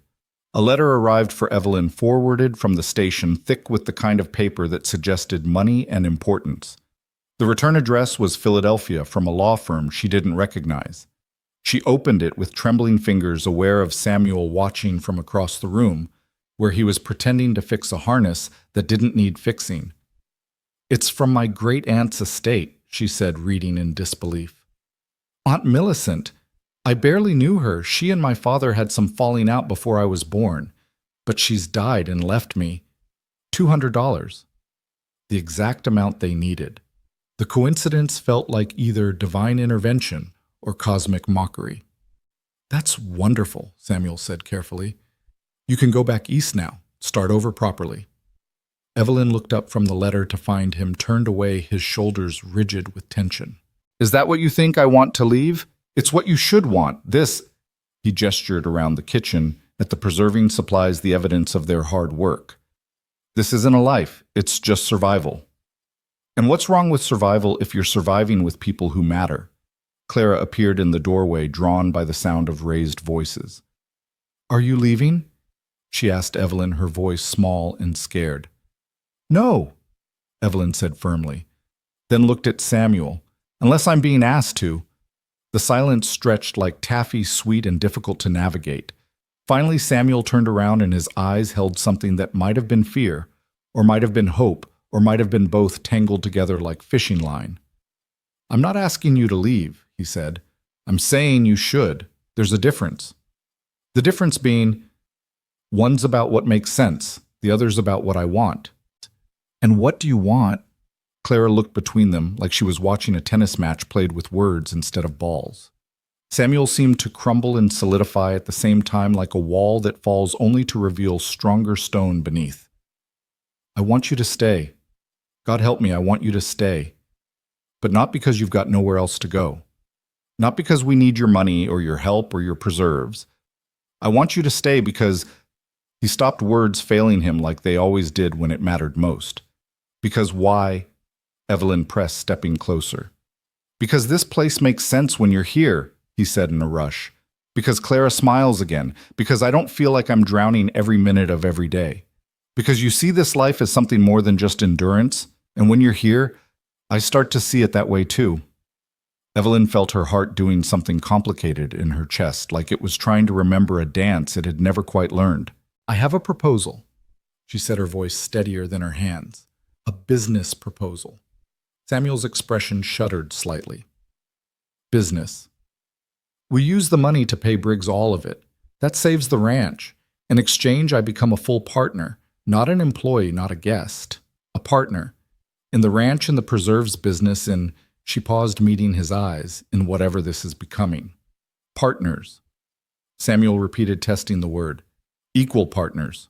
My name on the deed alongside yours. That's not how things are done. Nothing about how I arrived here was how things are done. Why start being conventional now? Clara, who'd been uncharacteristically quiet, suddenly burst out, Say yes, Daddy. Say yes before she changes her mind and we lose everything. Samuel looked at his daughter, then at Evelyn, who stood there in her flour-dusted apron with her hair coming undone and her chin raised like she was ready to fight the world. His wife had been nothing like this woman. Sarah had been gentle, soft-spoken, a spring rain to Evelyn's summer storm. But maybe that's what they needed now, someone who could stand up to the drought that grief had brought. Partners? He agreed, extending his hand. Evelyn shook it. Her hand small but firm in his, and if they held on a moment longer than business required, only Clara noticed, and she was too busy dancing around the kitchen to comment. They paid Briggs the next day, Evelyn insisting on going along to witness the transaction. The tax assessor's face when he realized the desperate ranch had raised his blood money was almost worth the months of worry. He counted the bills 3 times, looking for some reason to refuse them. This doesn't mean you're safe, he said finally. Taxes come due every year, and we'll pay them every year, Evelyn said, with preserve money if necessary. The territorial government doesn't run on jam, Miss Price. No, but it apparently runs on squeezing families until they break. I'd say jam is the more honorable currency. Briggs left without another word, but his expression promised this wasn't over. On the ride back to the ranch, Samuel was quiet. Finally, as they reached the gate, he said, You didn't have to give all of it. The inheritance. You could have kept some back had security. I have security, Evelyn said. I have a partnership in a ranch, a thriving preserves business, and a family that needs me. What more security could I want? A family, Samuel repeated softly. Is that what we are? Aren't we? We fight like family, work like family, protect each other like family. Just because we came together unconventionally doesn't make it less real. No, he agreed. It doesn't. That evening, as they sat on the porch watching Clara chase fireflies, Samuel pulled something from his pocket. It was a ring, but not his mother's gold one. This was carved from wood smooth and simple. I made this, he said, not quite looking at her. It's not much, but I thought, if we're partners, there should be something to mark it. Evelyn took the ring, feeling the careful workmanship, the hours that must have gone into making something so smooth from something so rough.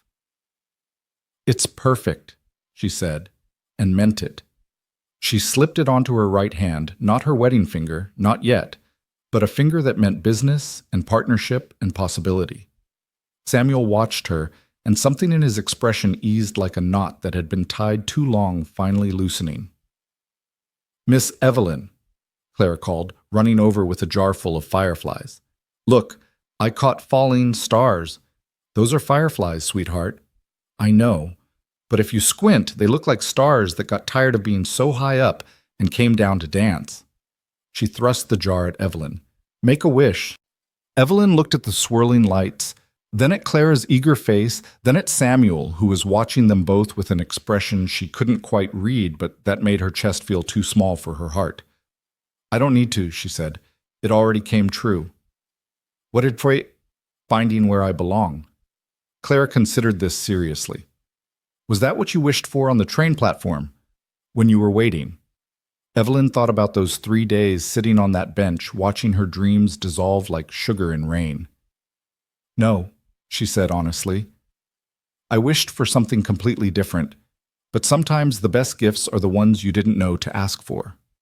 Samuel stood his hand, finding Evelyn's shoulder, a brief touch, but waited with meaning. It's getting late. Clara needs to wash up for bed. I'm not tired, Clara protested, even as she yawned. Fireflies are, Evelyn said.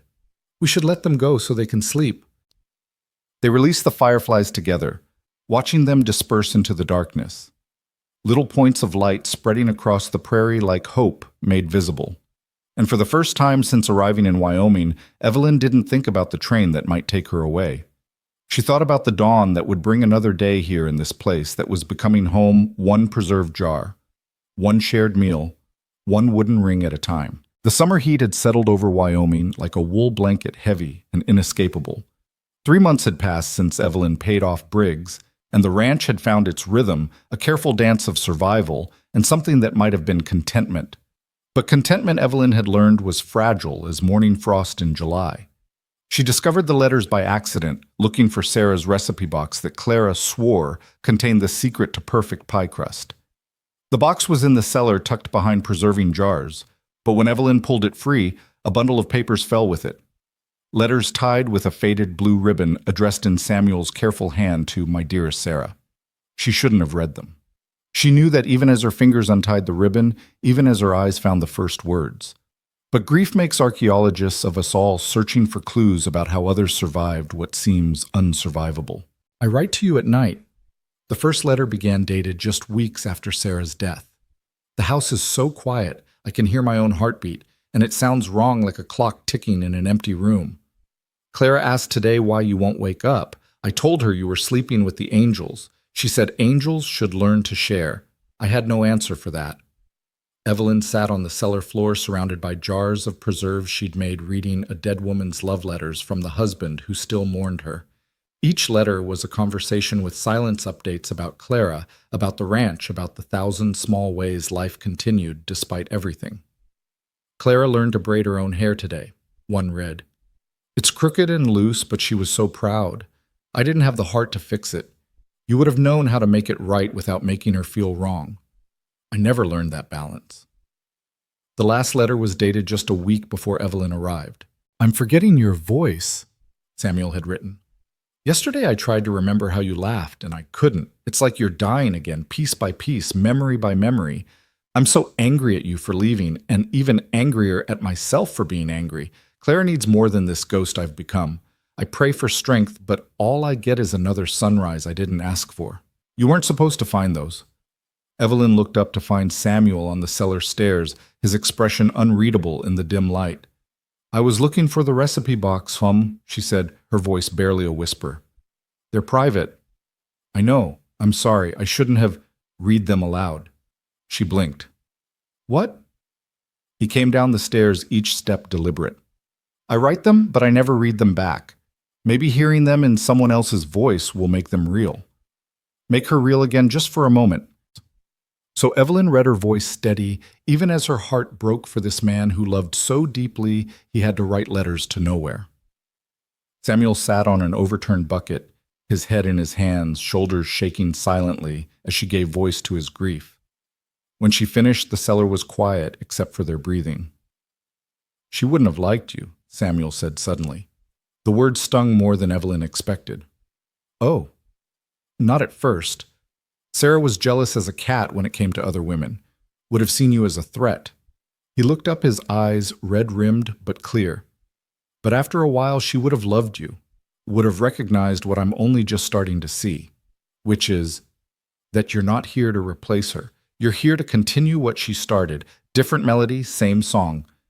Before Evelyn could respond, Clara's voice rang out from above. "Daddy, Miss Evelyn Ryder's coming."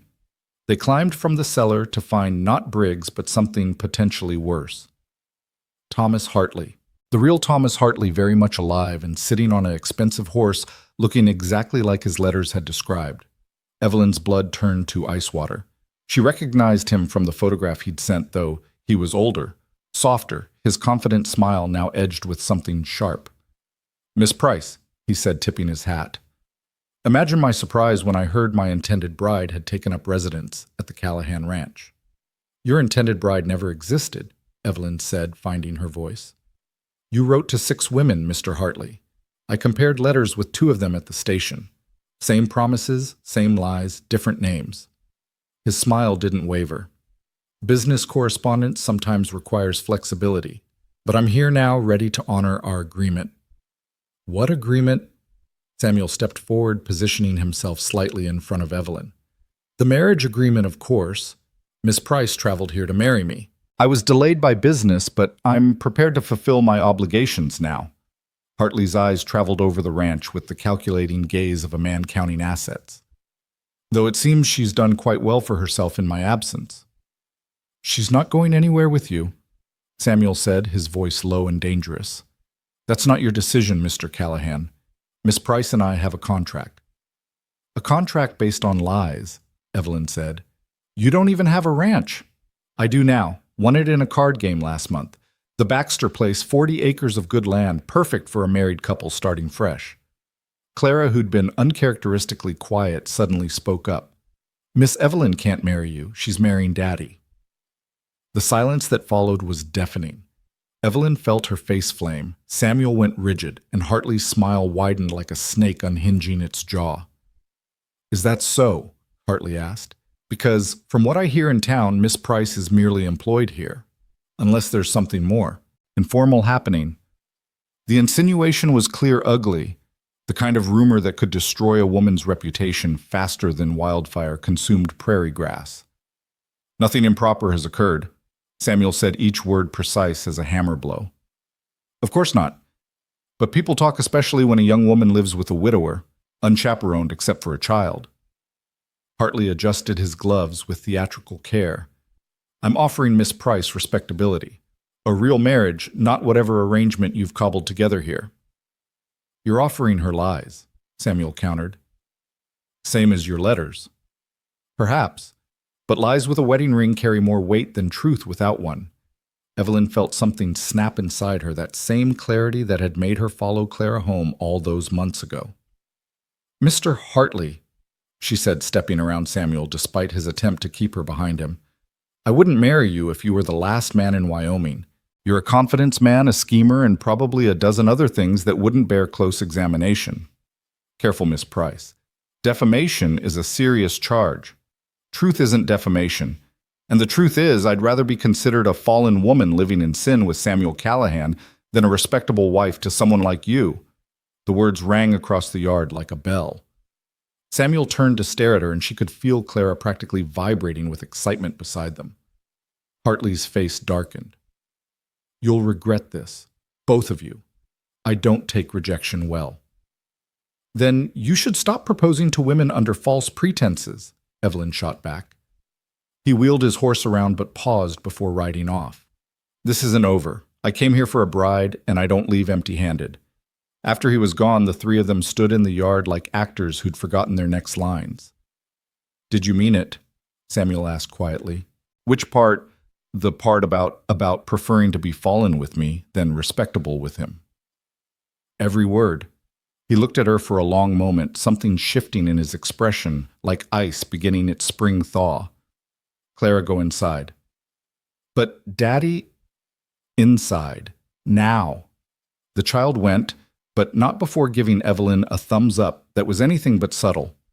When they were alone, Samuel took Evelyn's hands. His were shaking slightly, and she realized hers were too. "I'm not good at this," he said. "At words, at feelings, at anything that isn't work and worry. Sarah knew how to read my silences, but I can't ask that of you." "Then don't be silent." He took a breath that seemed to come from his boots. "I love you." The words hung between them, simple and complicated as breathing. "Not the way I love Sarah," he continued quickly.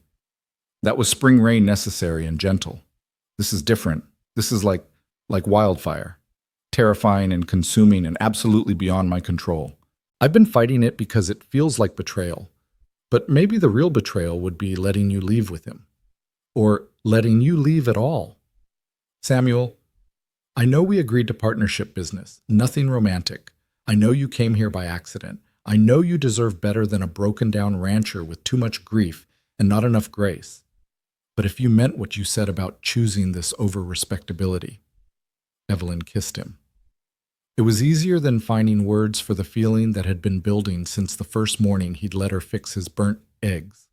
His lips were chapped from sun and wind, and he tasted like coffee and dust and home. When they pulled apart, both breathing hard, Samuel looked stunned. "Was that a yes?" he asked. "That was a stop talking and kiss me again."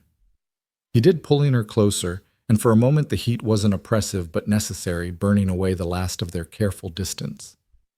"Daddy? Miss Evelyn, are you done yet?" Clara called from the window. "Because Mr. Henley's coming, and you should probably stop doing whatever you're doing." They jumped apart like guilty teenagers, and despite everything, Evelyn laughed. Samuel's mouth quirked in what was almost a smile, and he kept one hand on her waist as Henley's wagon approached. But Henley wasn't alone. Half the town seemed to be with him, Mrs. Holloway, the Pattersons, even Reverend Morrison.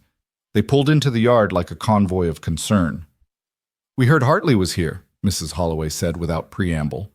"That confidence man who's been promising marriage to half the desperate women in 3 territories. "He was," Samuel confirmed.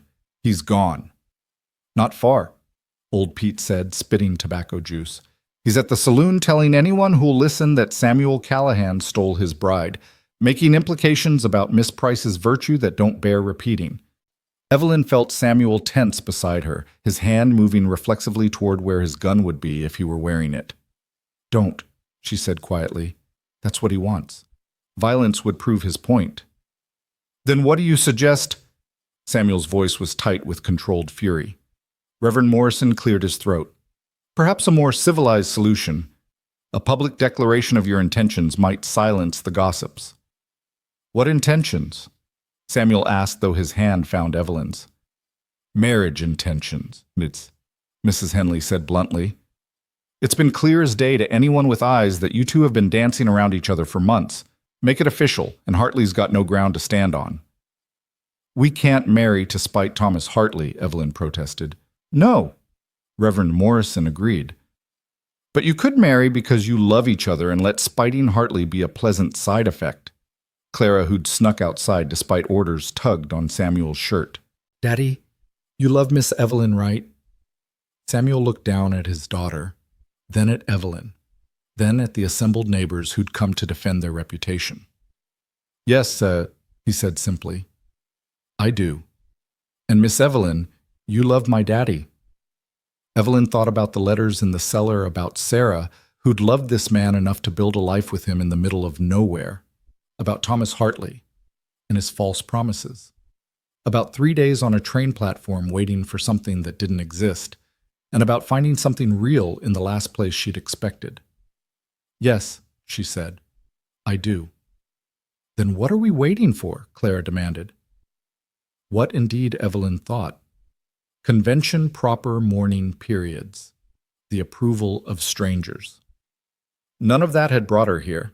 A child in oversized boots had brought her here, and maybe that was exactly the kind of logic this situation required. Samuel, she said, turning to face him fully, we should talk about this privately. No. His voice was firm. No more private, no more careful. If I'm going to do this, I'm doing it right. He dropped to one knee right there in the dusty yard in front of God and half of Dustmere. Evelyn Price, you came here for the wrong man but found the right life. Would you do me the honor of making it official? Mrs. Holloway gasped. Clara squealed. Old Pete muttered something about it being about damn time. I don't have a ring, Samuel continued, then remembered. Wait, yes, I do. He pulled his mother's gold band from his pocket. He'd been carrying it since the night he'd first offered it to her. This was my mother's. I offered it as collateral once, but I'd rather offer it as a promise. Marry me, Evelyn. Not because of Hartley, not because of gossip, but because you make this broken place whole again. Evelyn looked at this man on his knee in the dust, offering her a ring that meant family and future and forever. She thought about Sarah's letters about the love that had built this ranch. She wasn't replacing that love, she was adding to it like a quilt made from pieces of different lives stitched into something new. Yes, she said. The yard erupted. Clara launched herself at them both, nearly knocking Samuel over. The neighbors cheered. Mrs. Holloway was actually crying, though she'd deny it later. When Shah, Reverend Morrison asked practical, even in celebration. Now? Samuel said, standing and brushing dust from his knees. Today, before Hartley can cause more trouble. Samuel, I'm wearing my work dress, Evelyn protested. You're perfect, he said, and the way he looked at her made her believe it. They were married an hour later in the church with half the town as witnesses. Clara stood between them, holding their hands like she was the one joining them together, which, in a way, she was. Thomas Hartley heard about the wedding before they'd even finished saying their vows. He left town that night, but not before setting one last cruel plan in motion. The fire started in the barn just after midnight. Evelyn woke to the smell of smoke and Samuel's shout of alarm. They ran outside to find the structure fully engulfed flames reaching toward the star-filled sky like desperate fingers. The horses! Clara screamed. Samuel was already running toward the inferno. Without thinking, Evelyn followed. The heat was like a living thing pushing against them with violent intent.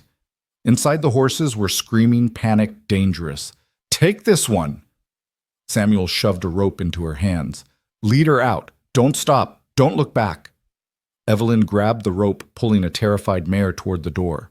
The horse fought, reared, nearly struck her, but she held on with desperate strength. Behind her, she could hear Samuel fighting to free the other animals, the crack of burning wood, the roar of consuming fire. She got the mare out, handed her off to Clara, and ran back. Samuel was struggling with the last horse, his shirt smoking from proximity to the flames. Get out! He yelled when he saw her. Instead, she grabbed a bucket of water Clara had been filling and doused him with it, then helped him pull the stubborn gelding free. They burst from the barn just as the roof began to collapse, diving away from the shower of sparks and burning debris. They lay in the dirt, gasping, coughing, still holding the horse's rope. The barn continued to burn, but all the animals were safe. You could have died, Samuel said, his voice raw from smoke. So could you. I had to save them. And I had to save you. He pulled her against him, not caring that they were covered in soot and sweat and singed cloth. We're a mess, Sud, he said. We're alive, she countered. We're married, Clara added, having appeared beside them with a bucket of water and her typical timing. For exactly 6 hours now. Samuel laughed, actually laughed, the sound rusty but real. Hell of a wedding night. Language, Daddy. Sorry, Clara Bird. They fought the fire until dawn, the entire community appearing as if summoned by smoke signals. They saved the house, the other outbuildings, but the barn was gone. As the sun rose illuminating the smoldering ruins, Evelyn saw something glinting in the ashes. It was a pocket watch, one she recognized from Thomas Hartley's vest. He'd been careless, left evidence of his arson. We could have him arrested, Samuel said when she showed him. We could, Evelyn agreed. Or we could let him run, knowing that we survived his worst and came out stronger. That's very forgiving of you. Not forgiving, practical. Hartley's the kind of man who creates his own punishment. We don't need to help. They stood together looking at the destroyed barn. It would take months to rebuild money. They didn't have labor they could barely spare. But neighbors were already talking about a barn raising, and old Pete was calculating lumber needs, and Mrs. Holloway was organizing food committees. We'll rebuild, Samuel said. Better than before. Different than before, Evelyn corrected. But yes, better. He kissed her temple gentle despite everything. I'm sorry this isn't the life you expected when you answered that advertisement. Evelyn thought about those foolish dreams of romance and adventure, of a handsome stranger who would sweep her into a fairy tale. Instead, she'd found a grieving widower, a precocious child, and a ranch that demanded everything and promised nothing except more work tomorrow. No, she said, it's infinitely better. The barn raising happened 2 weeks later. The entire county showed up, even people they'd never met, drawn by the story of the bride from the station who'd married the grieving rancher and fought fire on her wedding night. By sunset, a new barn stood where the old one had burned, built by community and consecrated by hope. That night, as they stood on the porch watching Clara chase fireflies with the Henley children, Samuel pulled out another letter. But this one wasn't addressed to Sarah. What's that, Evelyn asked. Something I wrote this morning. He handed it to her, looking almost shy. My dearest Evelyn, she read aloud. Today I watched you teaching Clara to make preserves, and she laughed when jam splattered your nose. It was Sarah's laugh, but Clara's joy, and for the first time the echo didn't hurt. You've taught us that moving forward doesn't mean forgetting that new love doesn't diminish old love, that a heart can be broken and whole at the same time. I don't write to Sarah anymore. I talk to her sometimes when I'm alone, but I don't need letters to nowhere when I have love right here. Thank you for waiting on that platform. Thank you for following Clara home. Thank you for choosing us when you could have chosen anywhere else. Your devoted husband. I'm still getting used to writing that, Samuel. Evelyn was crying by the time she finished reading, but they were the kind of tears that watered good things. You found your words, she said. You gave them back to me. Clara ran up then, jar of fireflies in hand. Look, I caught enough to light the whole house. Those are for outside little bird, Samuel said, but he was smiling. Everything good's for outside, Clara declared. That's why we live in Wyoming. It was child's logic, but it made its own sense. They were outside people now, Evelyn realized. People who faced storms head on, who rebuilt what burned, who found love in the most unexpected places. Tell me the story, Claire demanded, settling between them on the porch step. What story? Evelyn asked. The one about how you came to us, about waiting and finding and choosing. So Evelyn told it with Samuel adding details she'd forgotten or never knew. How desperate he'd been that morning Clara disappeared. How he'd almost gone to the station himself but couldn't face the possibility of Clara not being there. How he'd known the moment he saw Evelyn teaching Clara to braid hair that their lives had changed forever. But you didn't say anything, Evelyn protested. I was scared, he admitted. Scared of hoping again, scared of losing again, just scared. Not anymore. Still scared, Tut, he said, taking her hand, but brave enough to be scared and choose love anyway. The fireflies rose around them like tiny celebrations, and Clara released her captured ones to join the dance. They sat on the porch of their fire-tested, community-built, love-sustained home, watching light triumph over darkness in the smallest, most persistent ways. We should go to bed, Samuel said eventually. Dawn comes early. Dawn always comes, Evelyn agreed, standing and pulling him up with her.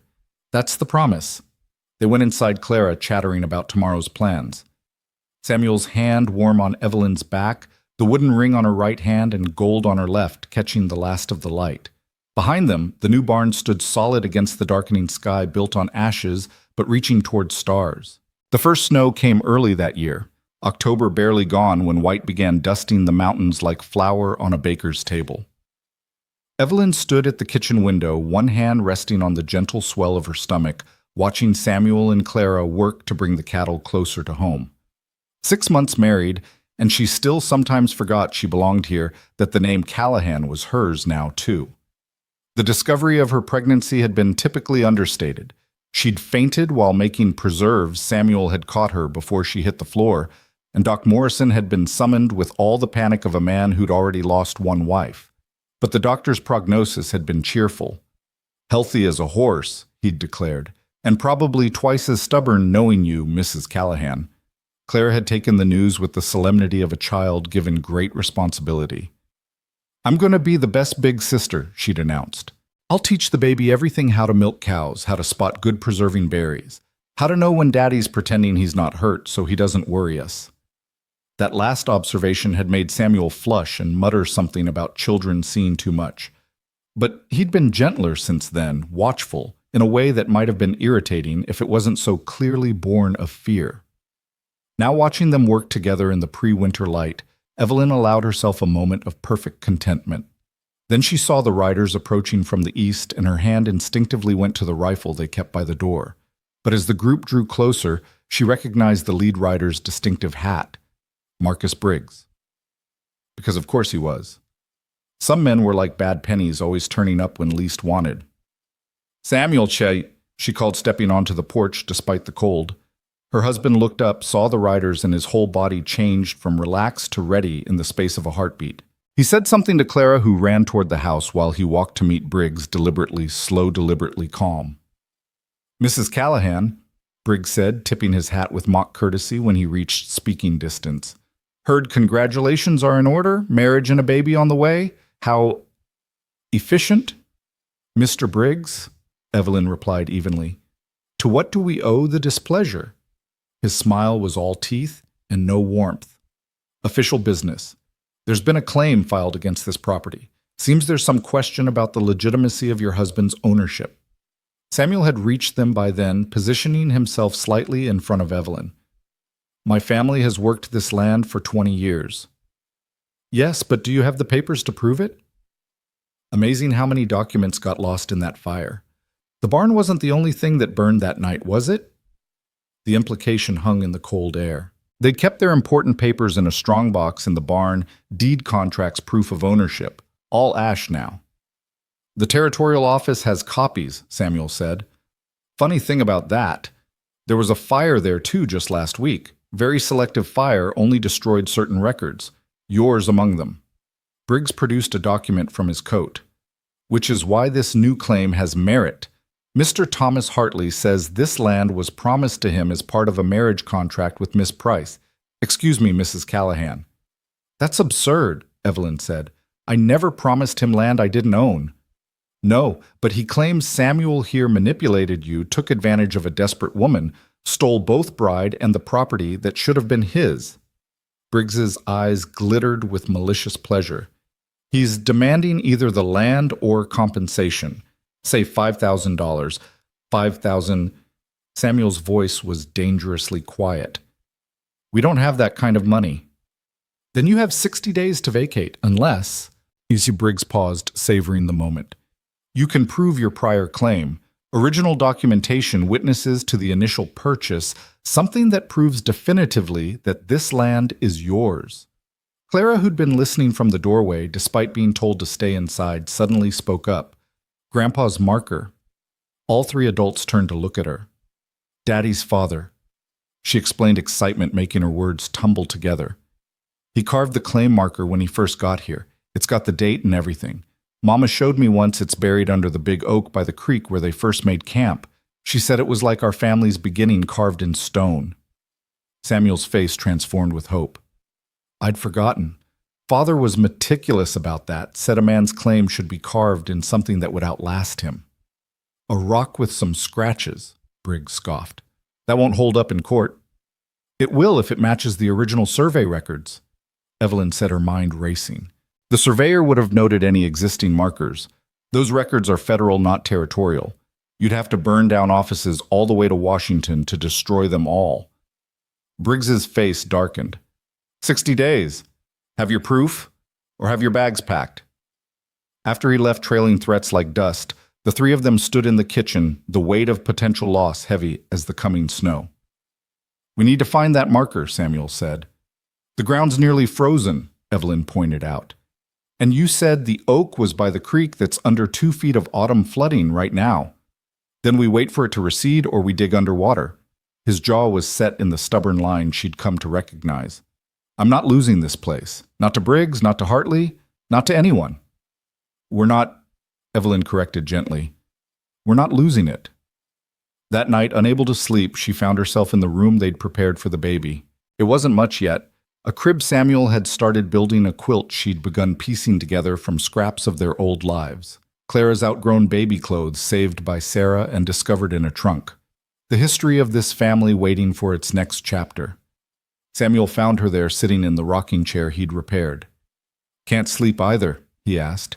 The baby's restless. Probably knows something's wrong. He knelt beside the chair, one hand gentle on her stomach. Nothing's wrong. We've faced worse.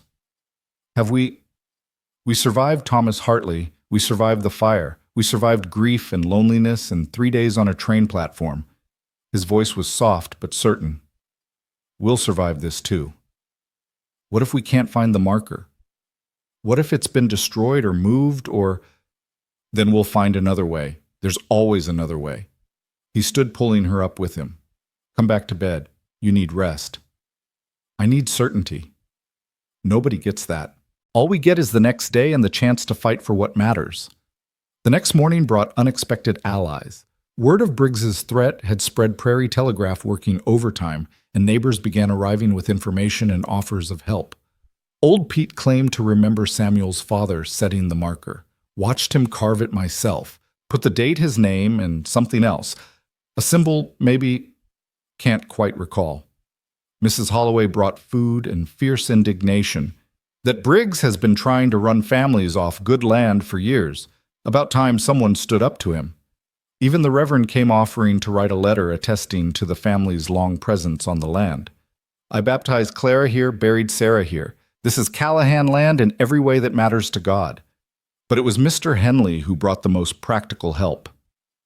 I've got a team of men who can help dig for the marker. That creek's going to be a bear to redirect, but we've done it before during the drought of 71.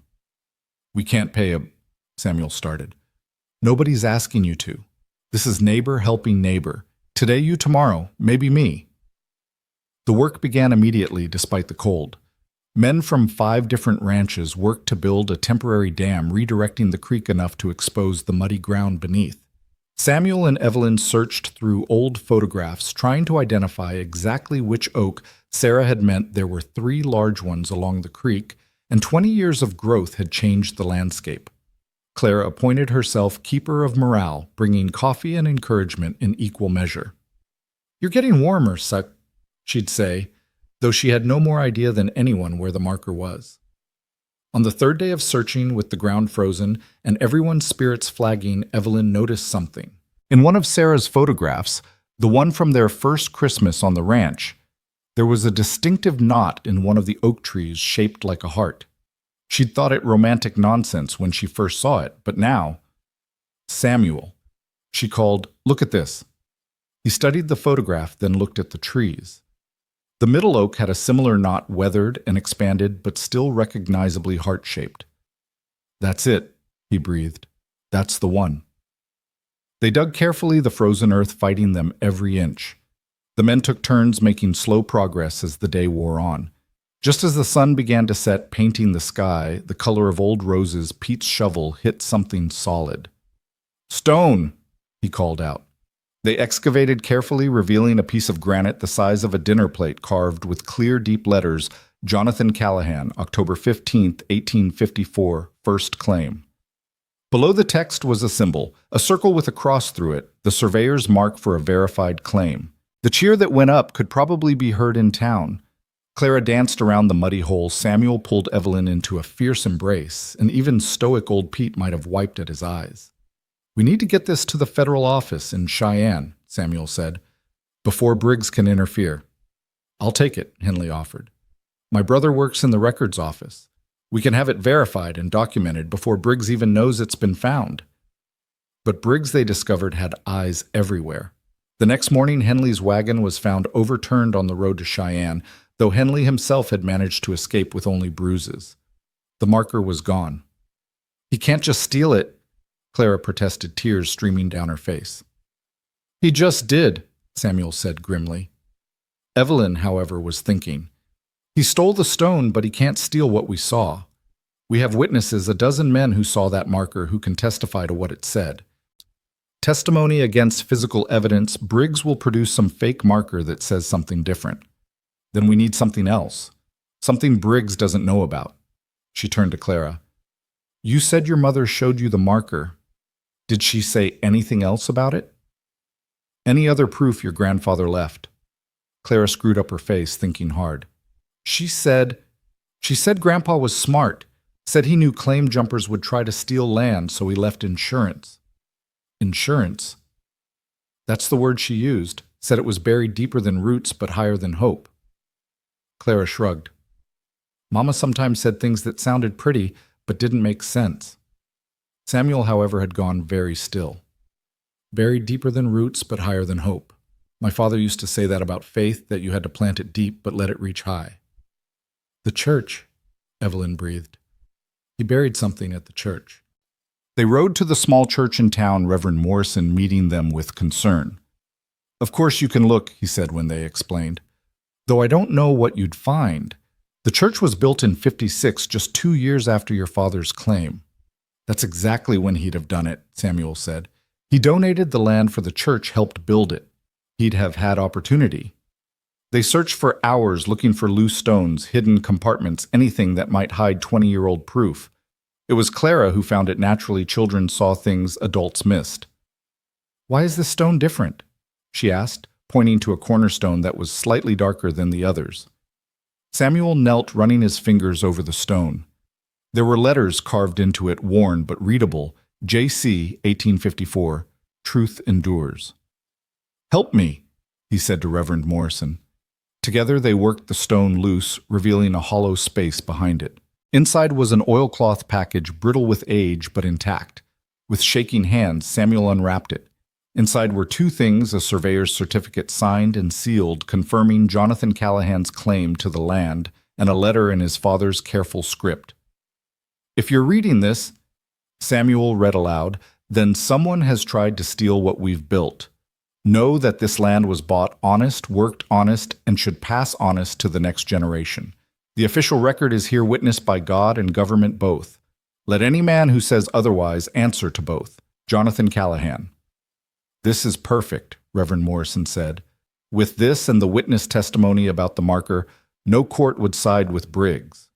But Evelyn was reading the surveyor's certificate more carefully. Samuel, look at this. The land description, it includes 40 acres that were not currently working. The eastern section past the creek. Samuel studied the document. Father always said he bought more than he could work, planning for the future. But after he died, Mother and I just maintained what we could manage. I'd forgotten about the eastern section. Briggs doesn't know about it either, Evelyn said, a plan forming. He's trying to steal land he doesn't even know the extent of. The confrontation came 2 days later in the territorial courthouse. Briggs had indeed produced a marker crudely carved and obviously new, claiming the land for Thomas Hartley in 1853, a year before Jonathan Callahan's claim. Interesting, the federal judge said dryly. Mr. Hartley claimed land in Wyoming territory before it was officially opened for settlement. Quite prescient of him. Briggs' face went red. The date could be wrong. Indeed. Many things about your evidence seem wrong, Mr. Briggs. The judge turned to Samuel. I understand you have documentation. Samuel presented the surveyor's certificate, the letter, and the sworn testimony of 13 men who'd seen the original marker. But it was Evelyn who delivered the killing blow. Your Honor, she said, standing despite Samuel's attempt to keep her seated. She was showing now obviously pregnant, and he worried constantly. We'd like to submit an additional piece of evidence. Mr. Briggs and Mr. Hartley claim to know this land well enough to own it. I propose a test. Let them draw the boundaries of the claim they're making. If they truly have legitimate interest in this specific piece of land, surely they know its extent. The judge, intrigued, agreed. Briggs and Hartley huddled together, then drew a rough map that encompassed the main ranch buildings and the grazing land currently in use. Now, Mr. Callahan, the judge said, show us your understanding of your land. Samuel drew not just the developed land, but the entire original claim, including the eastern 40 acres. He described landmarks, water sources, the location of the original marker details only someone who'd lived on and loved the land could know.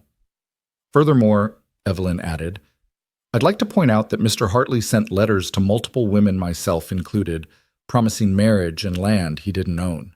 This is simply his latest attempt at fraud, now aided by Mr. Briggs for reasons I can only assume involve money or spite.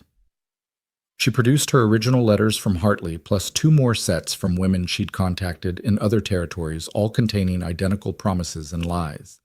The judge's decision was swift. This court finds in favor of Samuel and Evelyn Callahan. The land in question belongs to them by right of original claim, continuous occupation, and legal documentation.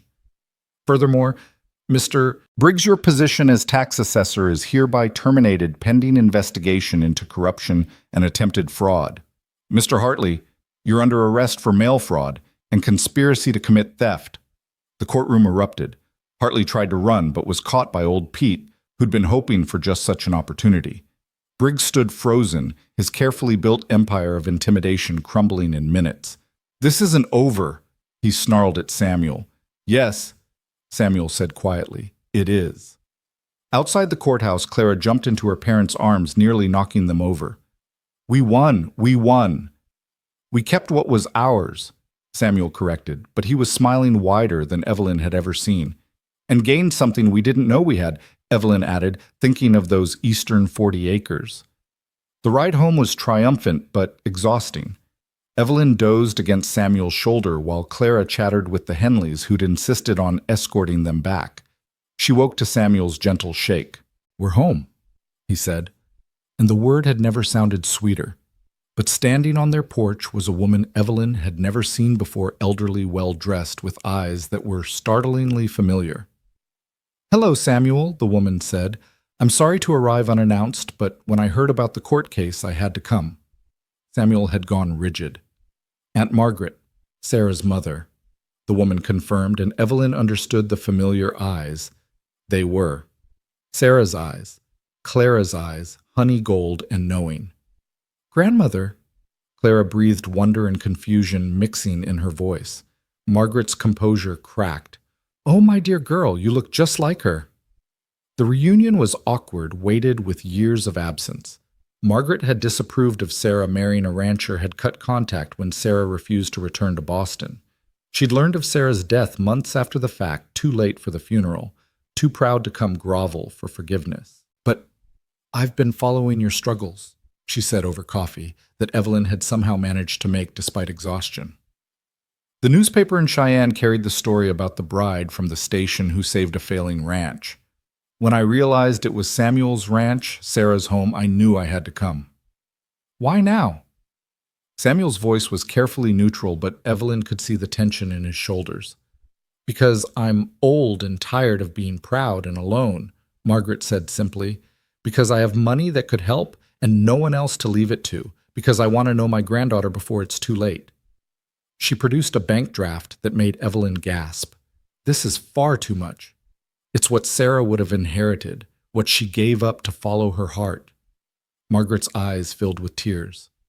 I was so angry that she chose love over comfort. But looking at this place, at what you've built and rebuilt and fought for, I understand now. This is what love looks like. Not grand gestures, but daily choices to stay, to work, to hope. Clara, who'd been unusually quiet, suddenly spoke. Mama talked about you. Said you smelled like roses and read her stories about princesses. Margaret broke down completely then, and it was Clara who went to her small arms, offering comfort to the grandmother she'd never thought to meet. You can stay, Clara said firmly. We have room. Mama Evelyn, made the spare room nice again. The word mama hung in the air. Clara had been trying it out for weeks, never quite settling on what to call the woman who'd married her father. Is that okay? Clara asked Evelyn. Mama Evelyn, since I'll need to teach the baby the difference between you and Mama who died. It's perfect, Evelyn said, her voice thick with emotion. Margaret stayed for a week. That became a month, that became a permanent arrangement. She took over the household accounts, freeing Evelyn to focus on her expanding preserves business and her expanding belly. She taught Clara the things Sarah hadn't lived long enough to teach: embroidery, poetry, the proper way to set a table for company. Not that we have much company, Clara pointed out. That will change, Margaret predicted. She was right. As November deepened into December, the Callahan Ranch became a gathering place. The success against Briggs had made them symbols of resistance against corruption. People came for advice, for hope, for Evelyn's preserves and Margaret's Boston wisdom and Samuel's quiet strength. Thomas Hartley was convicted of fraud and sentenced to 5 years in prison. Briggs fled the territory before he could be arrested, but rumors placed him in California trying the same schemes on new victims. Good riddance, old Pete said, becoming a regular at their dinner table along with the Henleys and the widow Patterson. On Christmas Eve, with snow falling soft as flour and the house warm with fire and fellowship, Samuel stood to make a toast.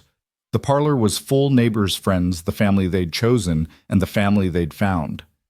"A year ago," he said, "this house was silent. Clara and I went through the motions of living without really being alive. Then a woman got off a train with nowhere to go and everything to give. She didn't save us, we saved each other. We saved ourselves. But mostly we learned that family isn't just about blood or promises or even love. It's about choosing to stay when leaving would be easier. It's about fighting for each other when fighting alone would be safer. It's about building something from ashes and believing it will stand." He raised his glass to Evelyn, who was radiant despite being enormously pregnant. "To my wife, who waited for the wrong man and found the right life." "To Samuel," Evelyn countered, "who had the courage to love again when loss seemed safer."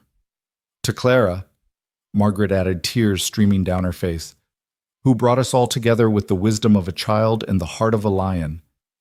"To the baby," Clara said, not to be outdone, "who's going to be born into the best family in Wyoming, even if we're a little odd." "Especially because we're odd," Samuel corrected, and everyone laughed. Later, after the guests had gone and Margaret had taken Clara up to bed, Samuel and Evelyn sat by the fire, her head on his shoulder, his hand gentle on her belly. "Do you ever think about how different it all could have been?" he asked. "If Hartley had been real, if you'd never come here."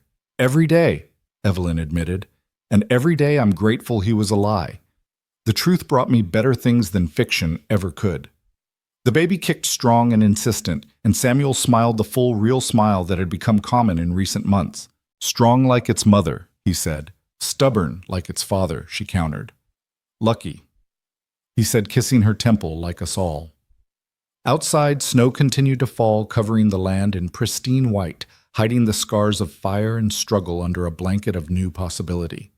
The ranch slept peaceful and protected home to a family stitched together from loss and hope in equal measure. In the spring, there would be a baby.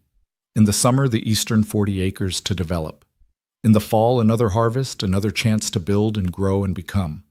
But tonight, in the warmth of Christmas Eve, there was just this love that had grown from desperation family, that had formed from fragments, and the quiet certainty that some destinations are worth every wrong turn that leads you to them.